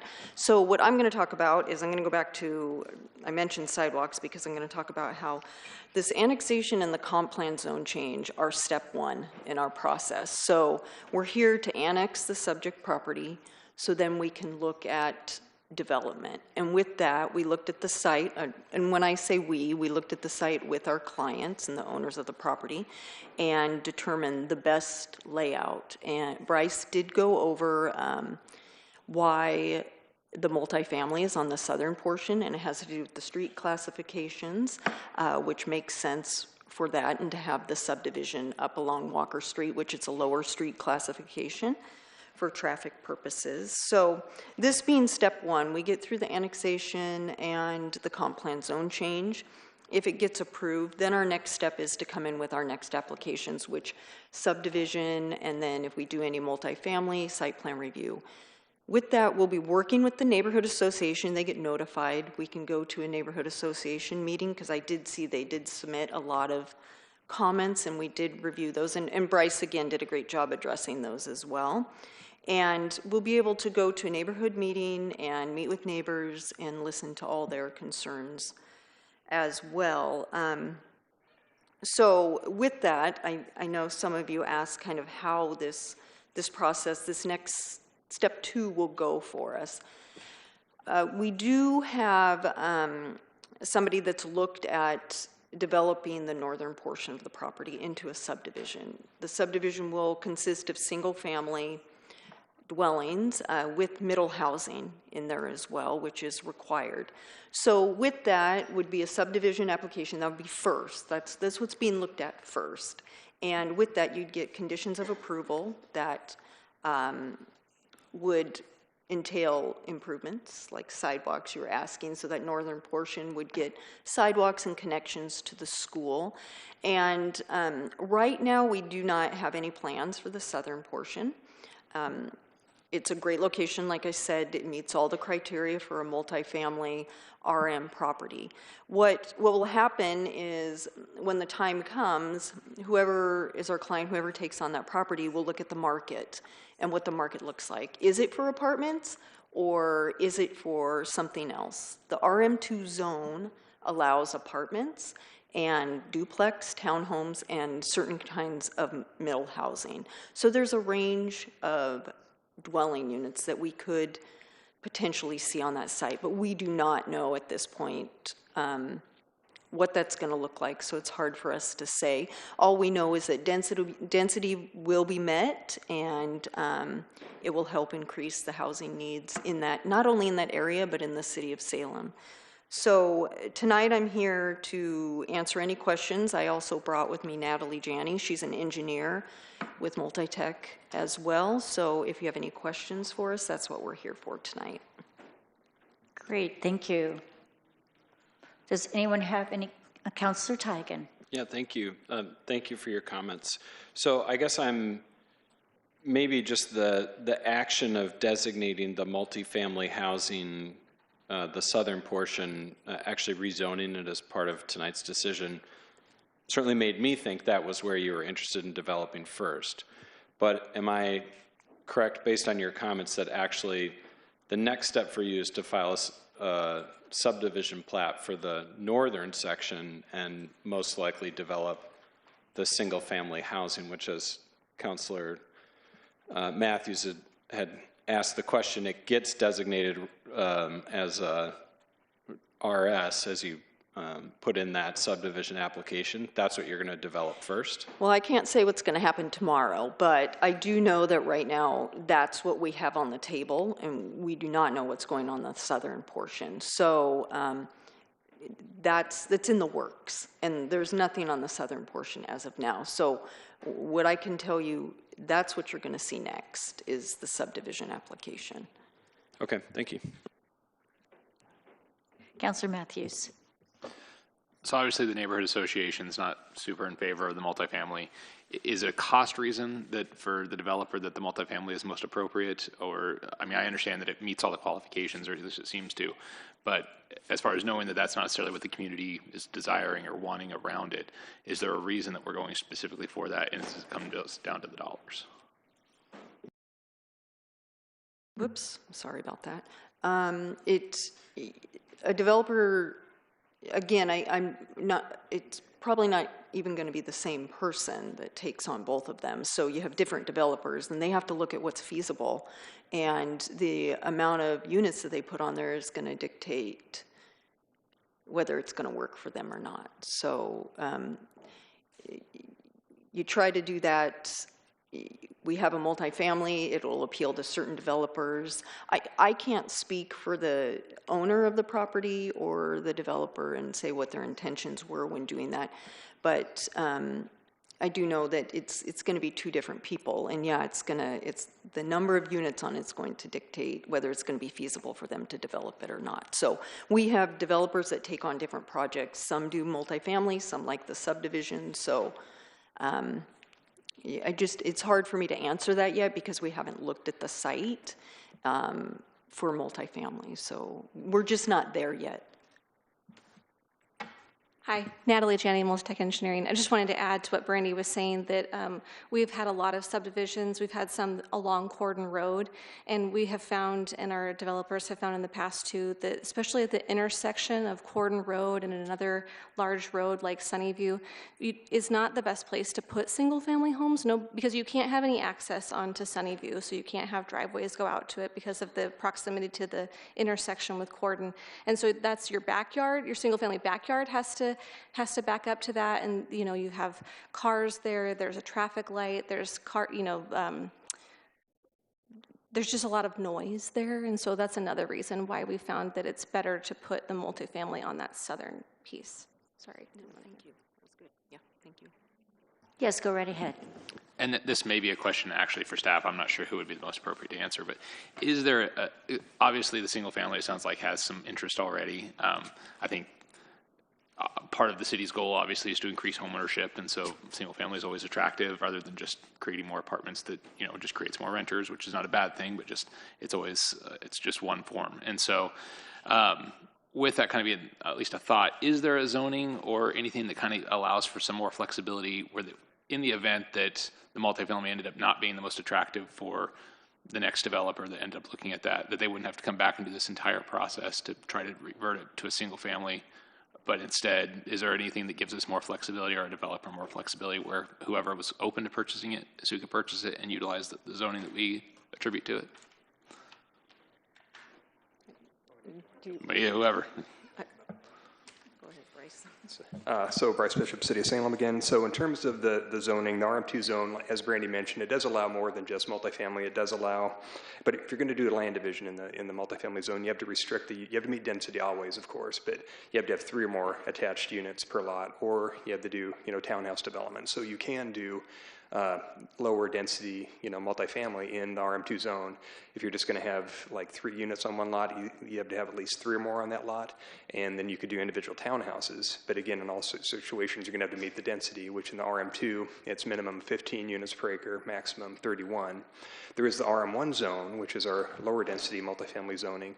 That is that allows, for instance, single family homes as a permitted use, but so it's more, it has lower density as well. It's a minimum of 8 dwelling units per acre and a maximum of 17 dwelling units per acre.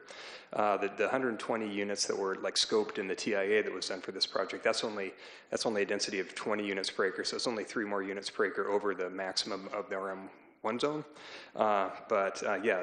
If it was RM2, you couldn't come in and do, single family detached. You'd have to do attached townhouses or 3 or more units on a lot.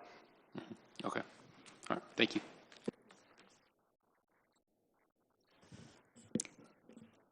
Any more questions? Anything else for now? Okay. Thank you. So we now have Tiffany Otis from NOLA to step up, and you will have 5 minutes.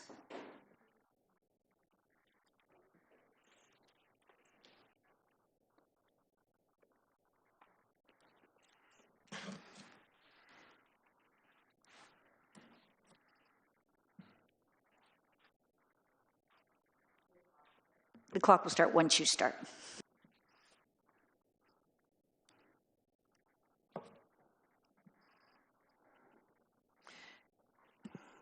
Good evening, Tiffany Otis, Ward 6, representing the NOLA Neighborhood Association tonight.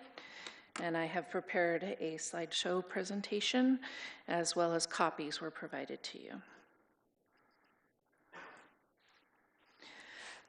Recognizing Mr. Bishop and the developers tech group did present tonight about the 18.9 total portion of the annexation request, so I won't be reviewing that, other than we are requesting a different decision than the RM2. What the NOLA neighborhood is saying. NOLA residents raised concerns during the Planning Commission last winter. High-density apartments disrupt long-standing single-family character. Traffic congestion and safety issues on Walker Road and Sunnyview Road, as well as Cordon and the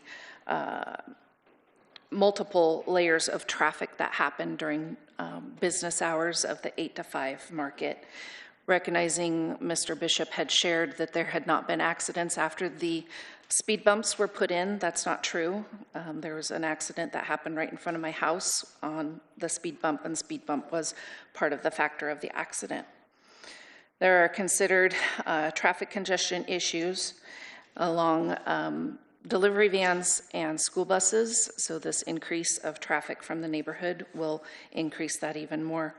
School capacity concerns that was raised, and even though Salem-Keizer School District has said yes, it's rapport for their MO to say yes for additional students. So there is, limitation of capacity for chair, and they're already at max. Your high school McKay is the largest high school in the city of Salem for population.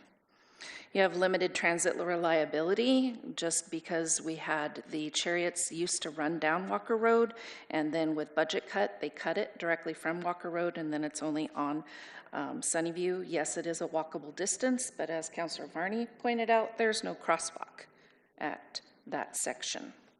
There's a strain on the essential services there for grocers, healthcare, and pharmacies.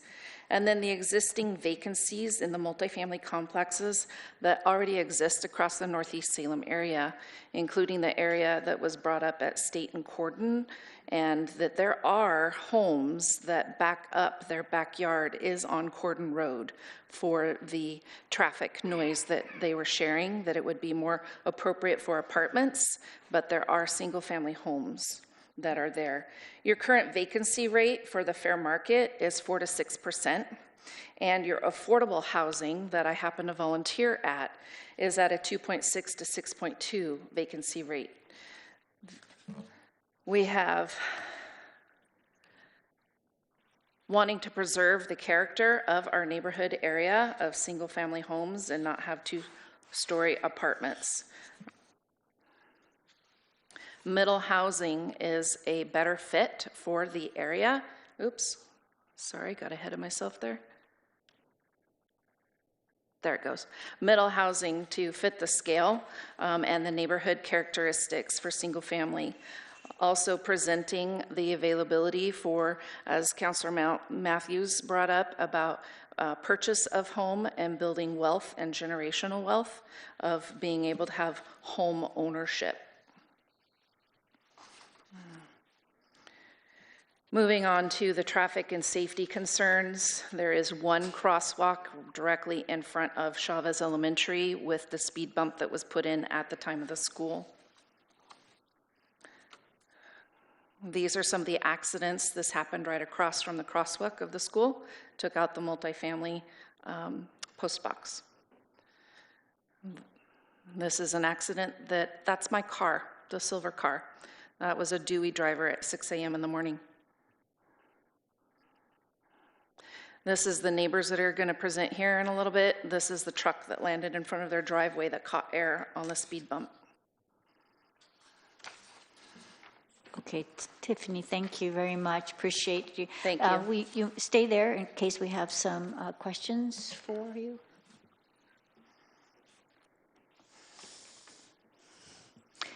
I think we have the other presenters. Oh, thank you, Councillor Vang. Go right ahead. Thank you, Councillor Nishioka. So for these photos, can you give us when the dates of when these photos were taken? I would have to go back to calendar, but that accident with the truck, confirming with my 3 years ago, approximately 3 years ago. The speed bumps along Walker Road, Ms. Vang, have gouges in them from people not adhering to the speed limit. I heard our staff, city staff share that they're going to propose 20 miles per hour when the road is already 25 and 20 during school hours with flashing lights, and the teachers are the worst offenders for speeding.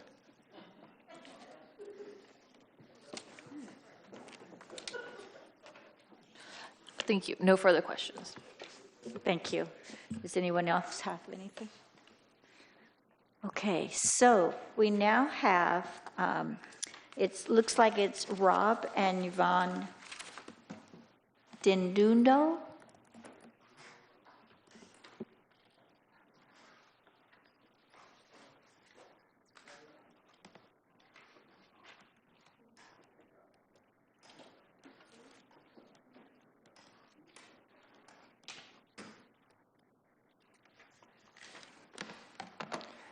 We've lived in the area for about 7 years. So before you get started, give me your name, your ward, or your address. Yvonne and Robert DeNubelo. We live at 2255 Walker Road, directly across. And my concerns, you look at all the homes in our area, and they are $400,000 homes and above.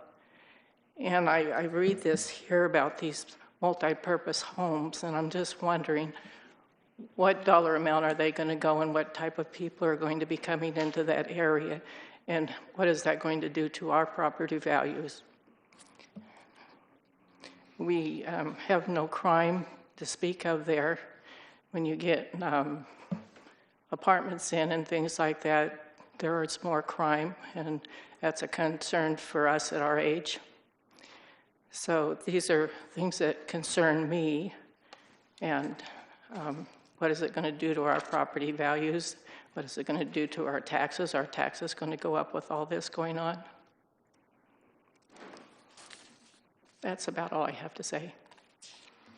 Thank you. Appreciate your testimony. I don't think anyone has any questions for you. I understand your concerns. Ask who? Does Robert or Rob want to speak too? Okay, I see a head no. Then we have Kay Carnegie. And again, name, award, or address, and you'll have 3 minutes. Thank you.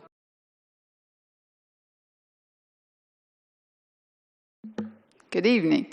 I'm Kay Carnegie from Ward 6, and I live right across the street from this proposed annexation.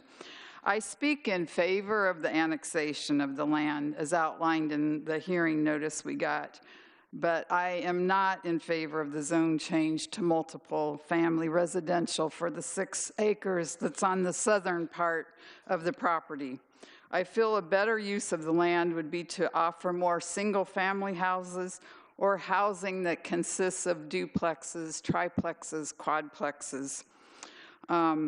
Northeast Salem has so many existing apartment complexes, and more are in the process of being built.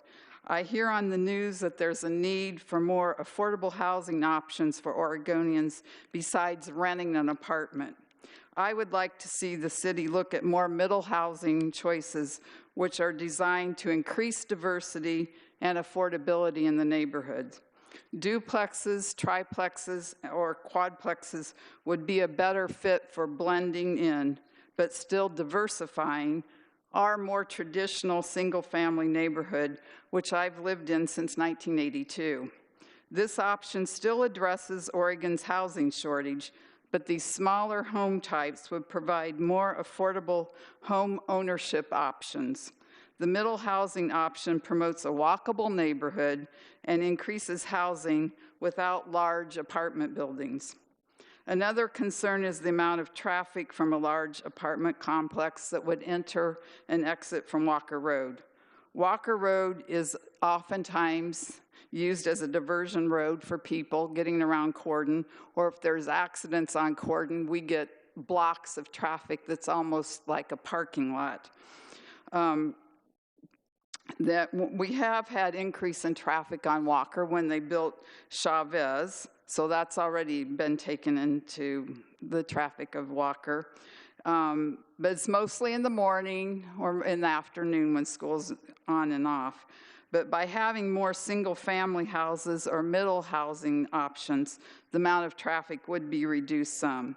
I appreciate you taking into consideration my input. Thank you very much. You're welcome. I see Councillor Brown has his hand up.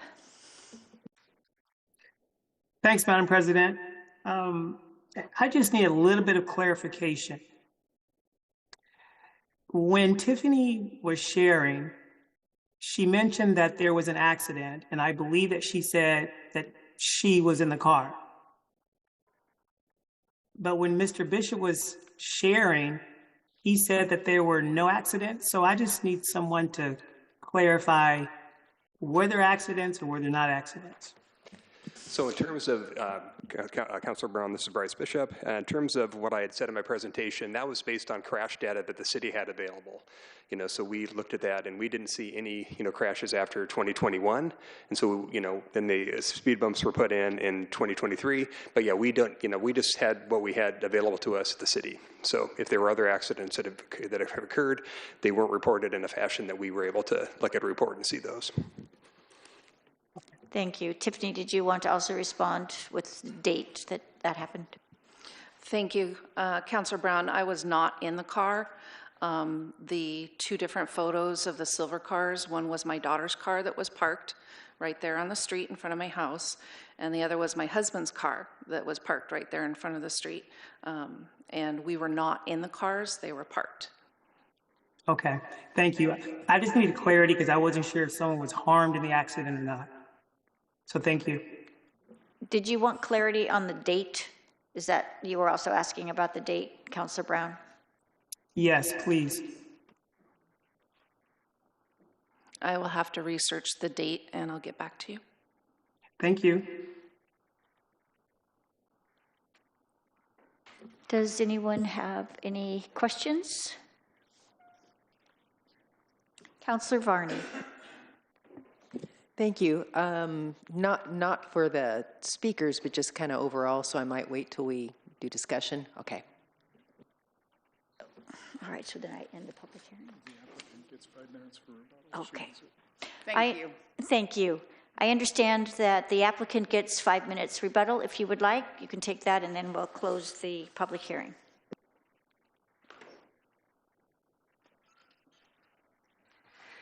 Good evening, Natalie Janney, Multitech Engineering. In terms of, whether or not to change the density on the lower portion, because that seems to be the biggest point of contention, one of the things that I think is important to think about is just kind of an overall general policy for how the city wants to view land use. And I'm just an engineer, so you can ignore me if you want. But I did serve on Governor Kotek's housing production HPAC, what was that? It was a while ago. Anyway, so I thought a lot about this and strategies to help overall with our housing shortage that we have in the state of Oregon. And so, yes, you still can provide housing on that southern portion, whether it's middle housing or if you do, if say apartments were to go into this. But overall, you can provide more housing in a smaller area if you allow for apartments, right? Like if you can fit 12 families in one building, that's different, and that looks different in terms of the land that's required and the infrastructure that's required to fit 12 individual homes on 12 different lots. Where now we've got 12 sewer laterals, 12 water meters, we've got 12 driveways, we have water quality for each one of those. I mean, not to mention the fact that apartments come with other amenities that single-family homes don't always come with. They have open space requirements, they have they're sprinkled, which homes, single-family homes don't have to be. So in general, that's partially why a lot of the push for more housing has been to densify things, because we know we need housing. We know we want to protect the land that we have for our other resources, right? Just like the dark sky proclamation we heard earlier, we don't want to sprawl out into our farmland. And so that's kind of what I look at when I see a lot of the comments from the neighborhood association. Not that they're not real concerns, because they are, but I think you guys have to decide what your priorities are going to be, because there's things that we can address, right? We can provide sidewalk to get so that we can get the residents to the school. There is transit nearby. A 15-minute transit line that's the best that the city of Salem has. And the fact that the stop is so close to the site, it's just another reason why that area is well suited for multifamily development. I mean, we have a couple of projects that have looked at state funding, and one of the criteria for state funding is the proximity to a good transit line. That site is a good spot for multifamily. In terms of things like traffic on Walker, this is not a popular thing to say, but once that property develops, it will have a calming effect on traffic, because it won't feel like you have this giant open space on, that you can just speed on by. So that will help provide some traffic volume. I mean, obviously, if people are going to speed, they're going to speed, right? Teachers got to get to school, so apparently they're going to speed. But it should provide some traffic calming. You know, things like what kind of people will it bring? I don't like to address that because everyone deserves to have a home, and I had a time when I rented in an apartment too, so I don't want to feel like we need to address that.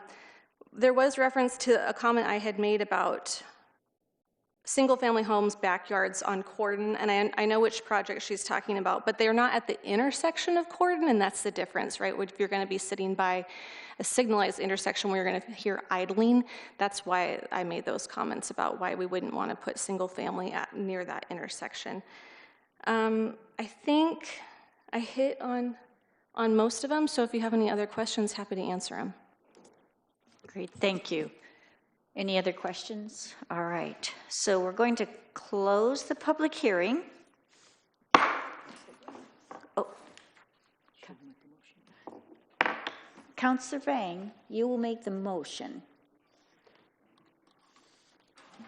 All right, thank you, Councillor Nishioka. I move to the annexation of an approximate 18.91 acre territory located at 2170 Walker Road Northeast and 4893 Sunnyview Road Northeast, including a minor comprehensive plan amendment to multifamily residential and zone change to RM2 multifamily residential for approximately 6 acres of the southern portion of 2170 Walker Road Northeast.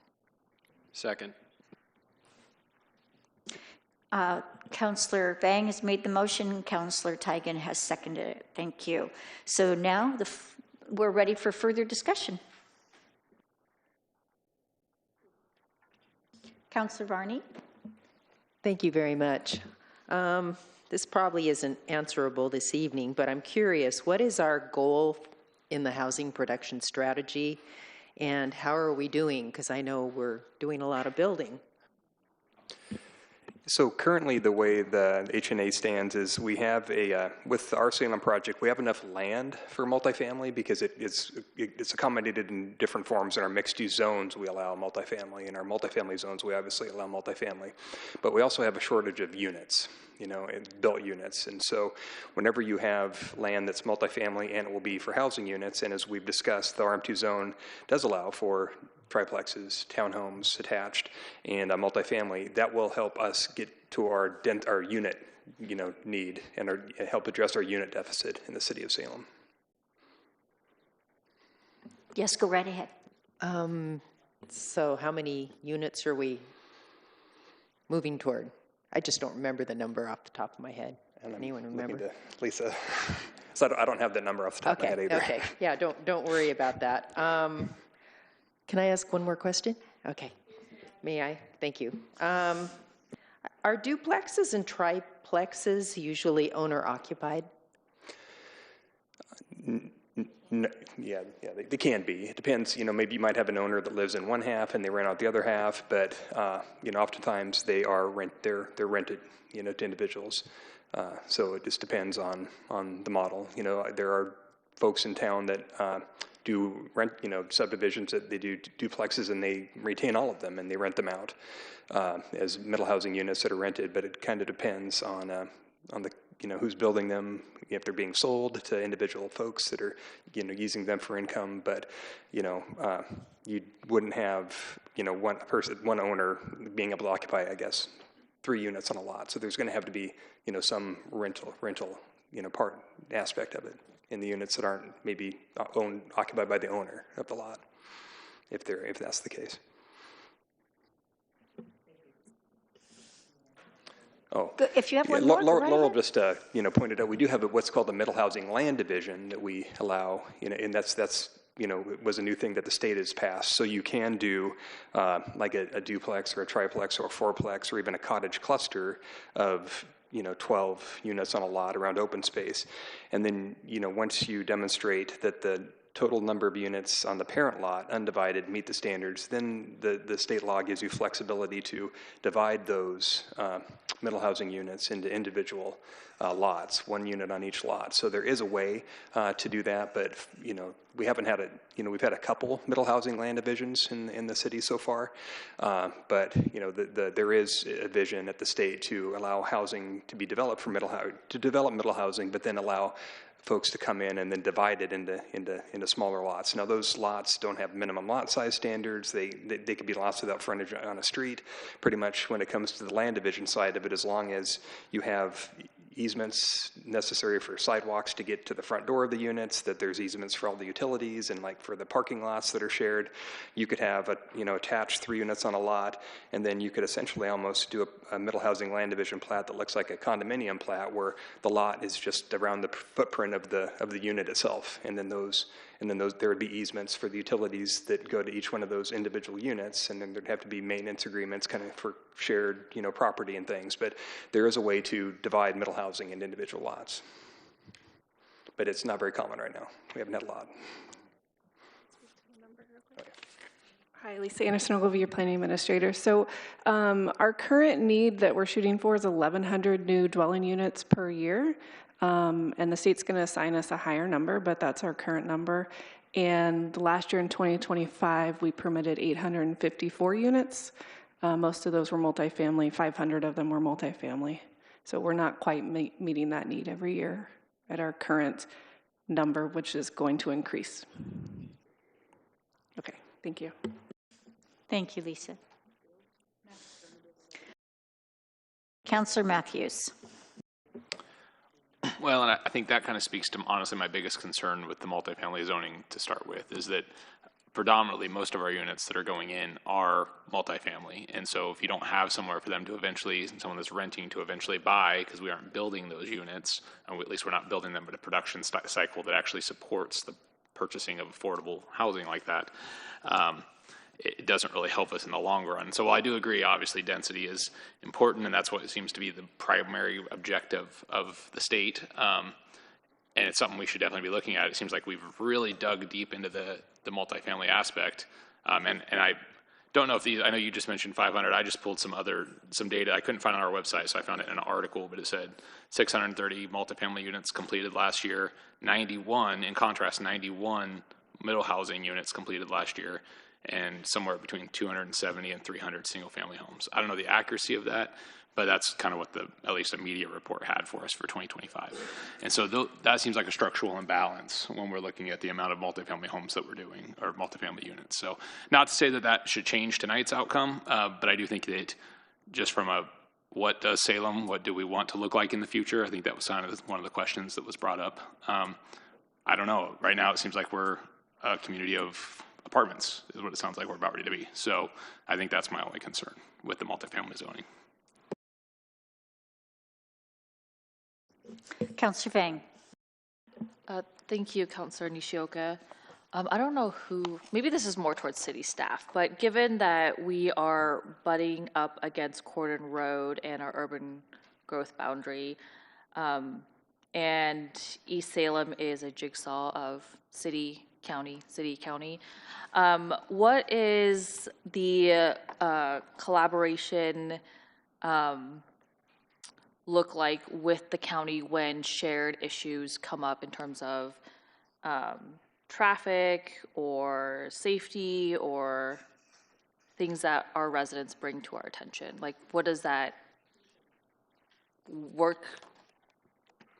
working relations look like? How often do we talk to the county? How often does the county talk to us? It might not be an answer we get tonight, but that's definitely something that is on my mind when I'm looking at this part of Salem. Thank you. Laurel Christian, infrastructure planner with the City of Salem. So I can speak to the development piece in our relationship with Marion County on all development applications. Once we have an idea of what the applicant wants to do on the property, we can work with them to figure out what improvements are maybe required in their jurisdiction. So improvements to Cordon, for example, like the East Park development in this general area did a shared use path and some pavement widening along Cordon. So we generally work with them on those types of issues during the development review process. Great, thank you. Yes, City Attorney, go right ahead. So, Council, I just wanted to note that it's been a while since the Council has had a quasi-judicial land use hearing, so the rules for these are a little bit different.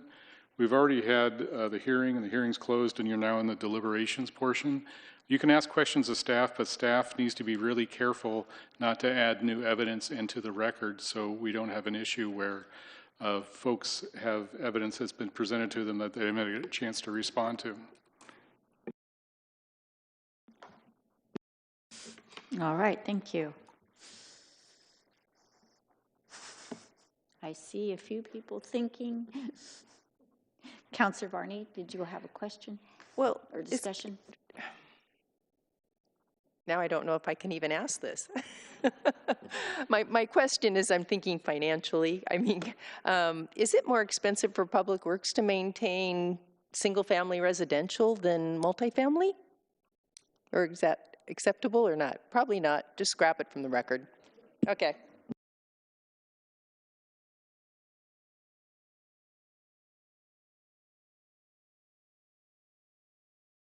Can you repeat the question, please? I don't know. Do I go into the corner? Well, my question was generally, does it cost more to maintain the infrastructure with single-family housing versus multifamily, or when we have a bunch of those smaller lots? That's my question. The impact on the city. That's probably a question we shouldn't be answering because that's not evidence that's in the record right now. Okay. Is everyone ready to vote? Oh, am I getting a hold from you? Council is still welcome to have discussion with each other regarding the application. You just have to be careful for fact-based questions of staff. Councilor Matthews. Dan, one more clarifying question for you, or City Attorney, sorry. Our really only role here is to basically determine whether or not this meets the criteria. Is that correct? Like, as long as it meets the criteria, which has already been set forth in the code, we really don't have a actual decision to not approve this. Am I wrong in saying that? So annexations are a little weird because it's sort of a hybrid decision. One, you're making, in this particular case, you're making a land use decision just based on whether the property is appropriate to bring into the city. In this case, you're also making a decision on the land use classification because they've asked for a different classification than would normally be assigned. So on that, you don't have unbridled discretion to say yes or no. You've got to base it on the criteria that's in the code. And so if you determine that the application for the rezoning doesn't meet the criteria, then you would have grounds to deny it or place conditions on the decision. So, yes, go right ahead, Matthews. Just to follow up with that, so I already know city staff did their homework on this to determine whether or not it met the criteria. So I don't think there's really, at least from my perspective, I don't think that I have a question on whether or not it meets that. So from that perspective, even though I may not love the multifamily zoning aspect, I don't think it's within my ability or our ability to really be able, unless someone sees something different in the criteria, to really be able to deny it. So I'll be supporting it because of that.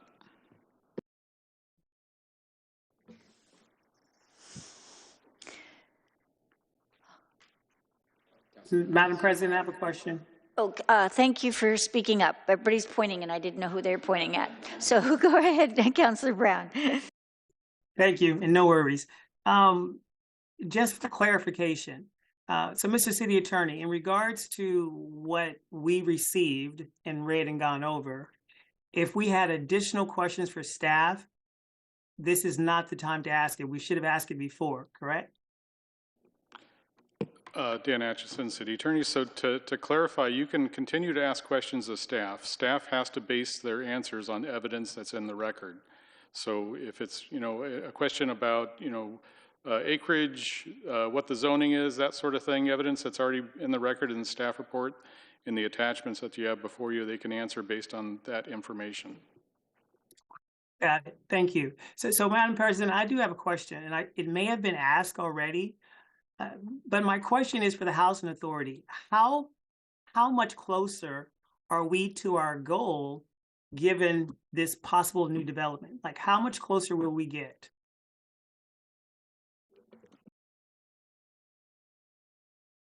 I think staff can answer that based on the number of potential units. And that's what I thought you were going to say. Sorry. Okay, so Bryce Bishop again, City of Salem. So in the RM2 zone portion of the site, the 6 acres, based on the density standards of the RM2 zone solely, it's a minimum of 15 units per acre, and then it's a maximum of 31. So when you apply the 6 acre size to those densities, it would be a minimum of 90 units and a maximum of 186 would be the range that would be achieved if that property were to be developed in the RM2 zone. And then for the single-family residential portion of the site, that is 12.49 acres. It's a little, there's a minimum density of 5.5 units per acre. So that would be at a minimum, not including, the roads and netting out the roads, it'd be 69 units minimum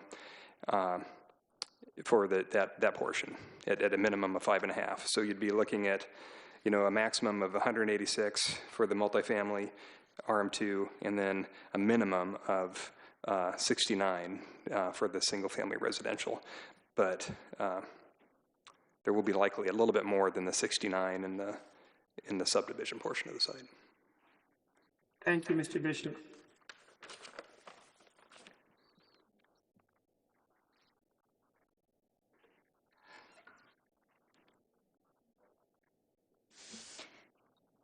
Will the recorder please call the roll? Council President Nishioka. Aye. Councilor Matthews. Aye. Councilor Gwynn. Aye. Councilor Brown. Nay. Councilor Ming. Aye. Councilor Nordyke. Aye. Councilor Varney. Aye. Councilor Tigan. Aye. Mayor Julie Hoy absent. And the motion passes. Thank you. All right, so we are now to special orders of business, and I believe it was Councilor Varney that pulled 3.2A.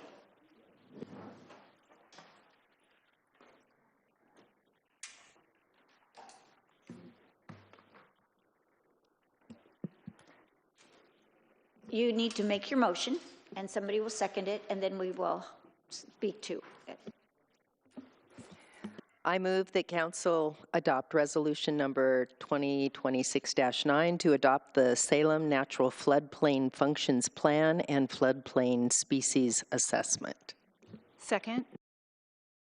It's been moved by Councilor Varney, seconded by Councilor Gwynn, and now Councilor Varney to your motion. Thank you. I basically wanted to pull this to recognize Ken Beerley and the work of the Glenn Gibson Watershed Council for applying for the grant to be able to get this and receiving it. This is a long-range planning document that provides guidance for, as our staff report said, for our Salem plan, for the Stormwater Master Plan. It provides identifies land in the floodplain to acquire for restoration and floodplain mitigation so that we could possibly create a mitigation bank in the future. And also the recent work of the natural resources inventory that I requested a couple years ago as part of the Goal 5 state planning goal. To me, this all ties together in addition to bringing awareness to the listed species that we have around us and the actions needed to support their conservation and recovery. And then lastly, I wanted to mention, since Salem participates in the National Flood Insurance Program community rating system, and the fact that we already do a lot of things, we have a lower rating of 3, which provides a 35% discount to folks who are buying flood insurance, and adoption of this will add even more points onto us to make that even better. And so there are just a lot of things with it. Thank you. Yeah, that's great. Thank you. Looks like we have city staff, so go right ahead. Thank you. Laurel Christian, Infrastructure Planner. I didn't prepare a presentation. I was just available if you all had any questions. Does anyone have any questions or anything else? Just wanted to point out, the report is quite good. Thank you, Ken, for doing that. There was a minor correction which was done, and so all is good. I think then we're ready to call the roll. Councillor Matthews. Aye. Councillor Gwynn. Aye. Councillor Brown. Aye. That was an aye? Okay, thank you. Councillor Vang. Aye. Councillor Nordyke. Aye. Councillor Varney. Aye. Councillor Tigan. Aye. Council President Nishioka. Aye. Mayor Julie Hoy absent. Great. All right. So that completes special orders of business. We're now to information items. I will read the number if anyone wants to speak to it. If I don't see you, please call out. 61A, 6B, 6C. Great. So that completes that. So we don't have any ordinance or first readings. We are now to second readings. Ordinance Bill number 526, an ordinance declaring certain territory located at 5524 Skyline Road South, annexed to the City of Salem, prescribing its comprehensive plan map designation and zoning, and withdrawing the territory from the Salem Suburban Rural Fire Protection District. Councillor Gwynn. Aye. Councillor Brown. Aye. Councillor Vang. Aye. Councillor Nordyke. Aye. Councillor Varney. Aye. Councillor Tigan. Aye. Council President Nishioka. Aye. Councillor Matthews. Aye. Mayor Julie Hoy absent. So we are now to public comment, and we have a few people signed up. When you come to the podium, you will provide us your name, address, or your ward number, and you will have 3 minutes. And the first person is Melissa Elliott.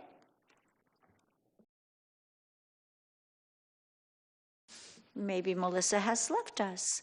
Then it's, I apologize, I can't read the writing, but it's Evelyn. Looks like Salazar. And then we have Ashley Johnson. And now we have Kathleen Treppa. Oh, Ashley's coming. Oh, Ashley, that's, yes, I forgot. Thank you, Ashley, I forgot. She has to run here and then run back to the room, so. Yes, so my name is Ashley Johnson. I actually live in Kaiser, but I work downtown at CC Media, and I'm normally behind the cameras, not in front. And I am coming to tell you all that last month, the Alliance for Community Media had the Best of the Northwest Awards. This is Alaska, Oregon, Washington, Alberta, Wyoming, Utah, and I think British Columbia. And we submitted one of the At Your Service videos that we did last year with all of you in the government programming channel. And it was recognized as the best of that program.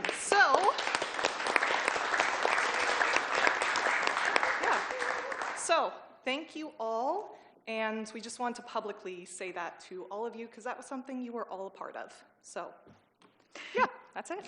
Thank you, Ashley, and I apologize. You know, that was, 3 hours ago that you asked me to remember your name, and I can't even do it. So thank you very much. So now we have, we have to get her back into the room.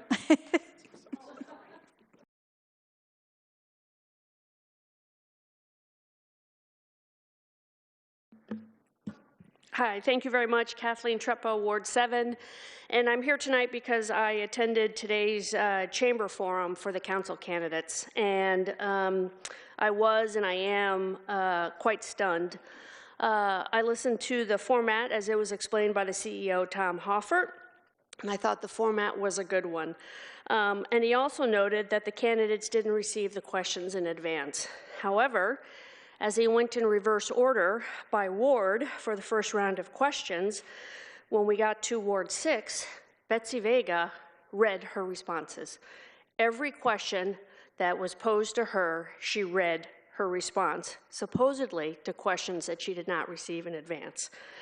And as he went down the line with questions, Councillor Gwynn, it looked as if you read your first answer, and then I was stunned, so I stood up, stood in the back to watch, and you were on your cell phone for the rest of the forum, texting back and forth. So I have to say, I'm really disgusted if the Chamber of Commerce actually shared the questions with some of the candidates. It is so incredibly dishonest. It is unfair. It is hard work to be an elected official. For each and every one of you that take on this mission, right, and you have to do what you do in the public eye, it's not easy. You are thrown a ton of information that you have to absorb. It's a lot of work.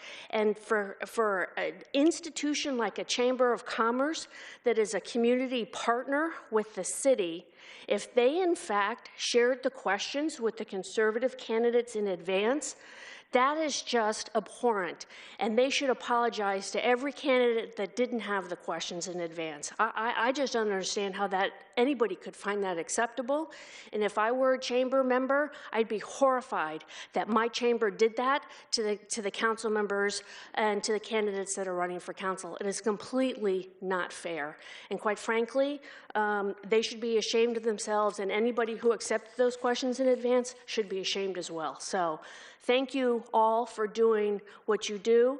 Councillor Vang, you had to sit there, and I'm sure all of you are going to be incredibly politically correct given the role of the chamber, but it was really obvious that there were questions that were provided in advance, and that's just not right. Thank you.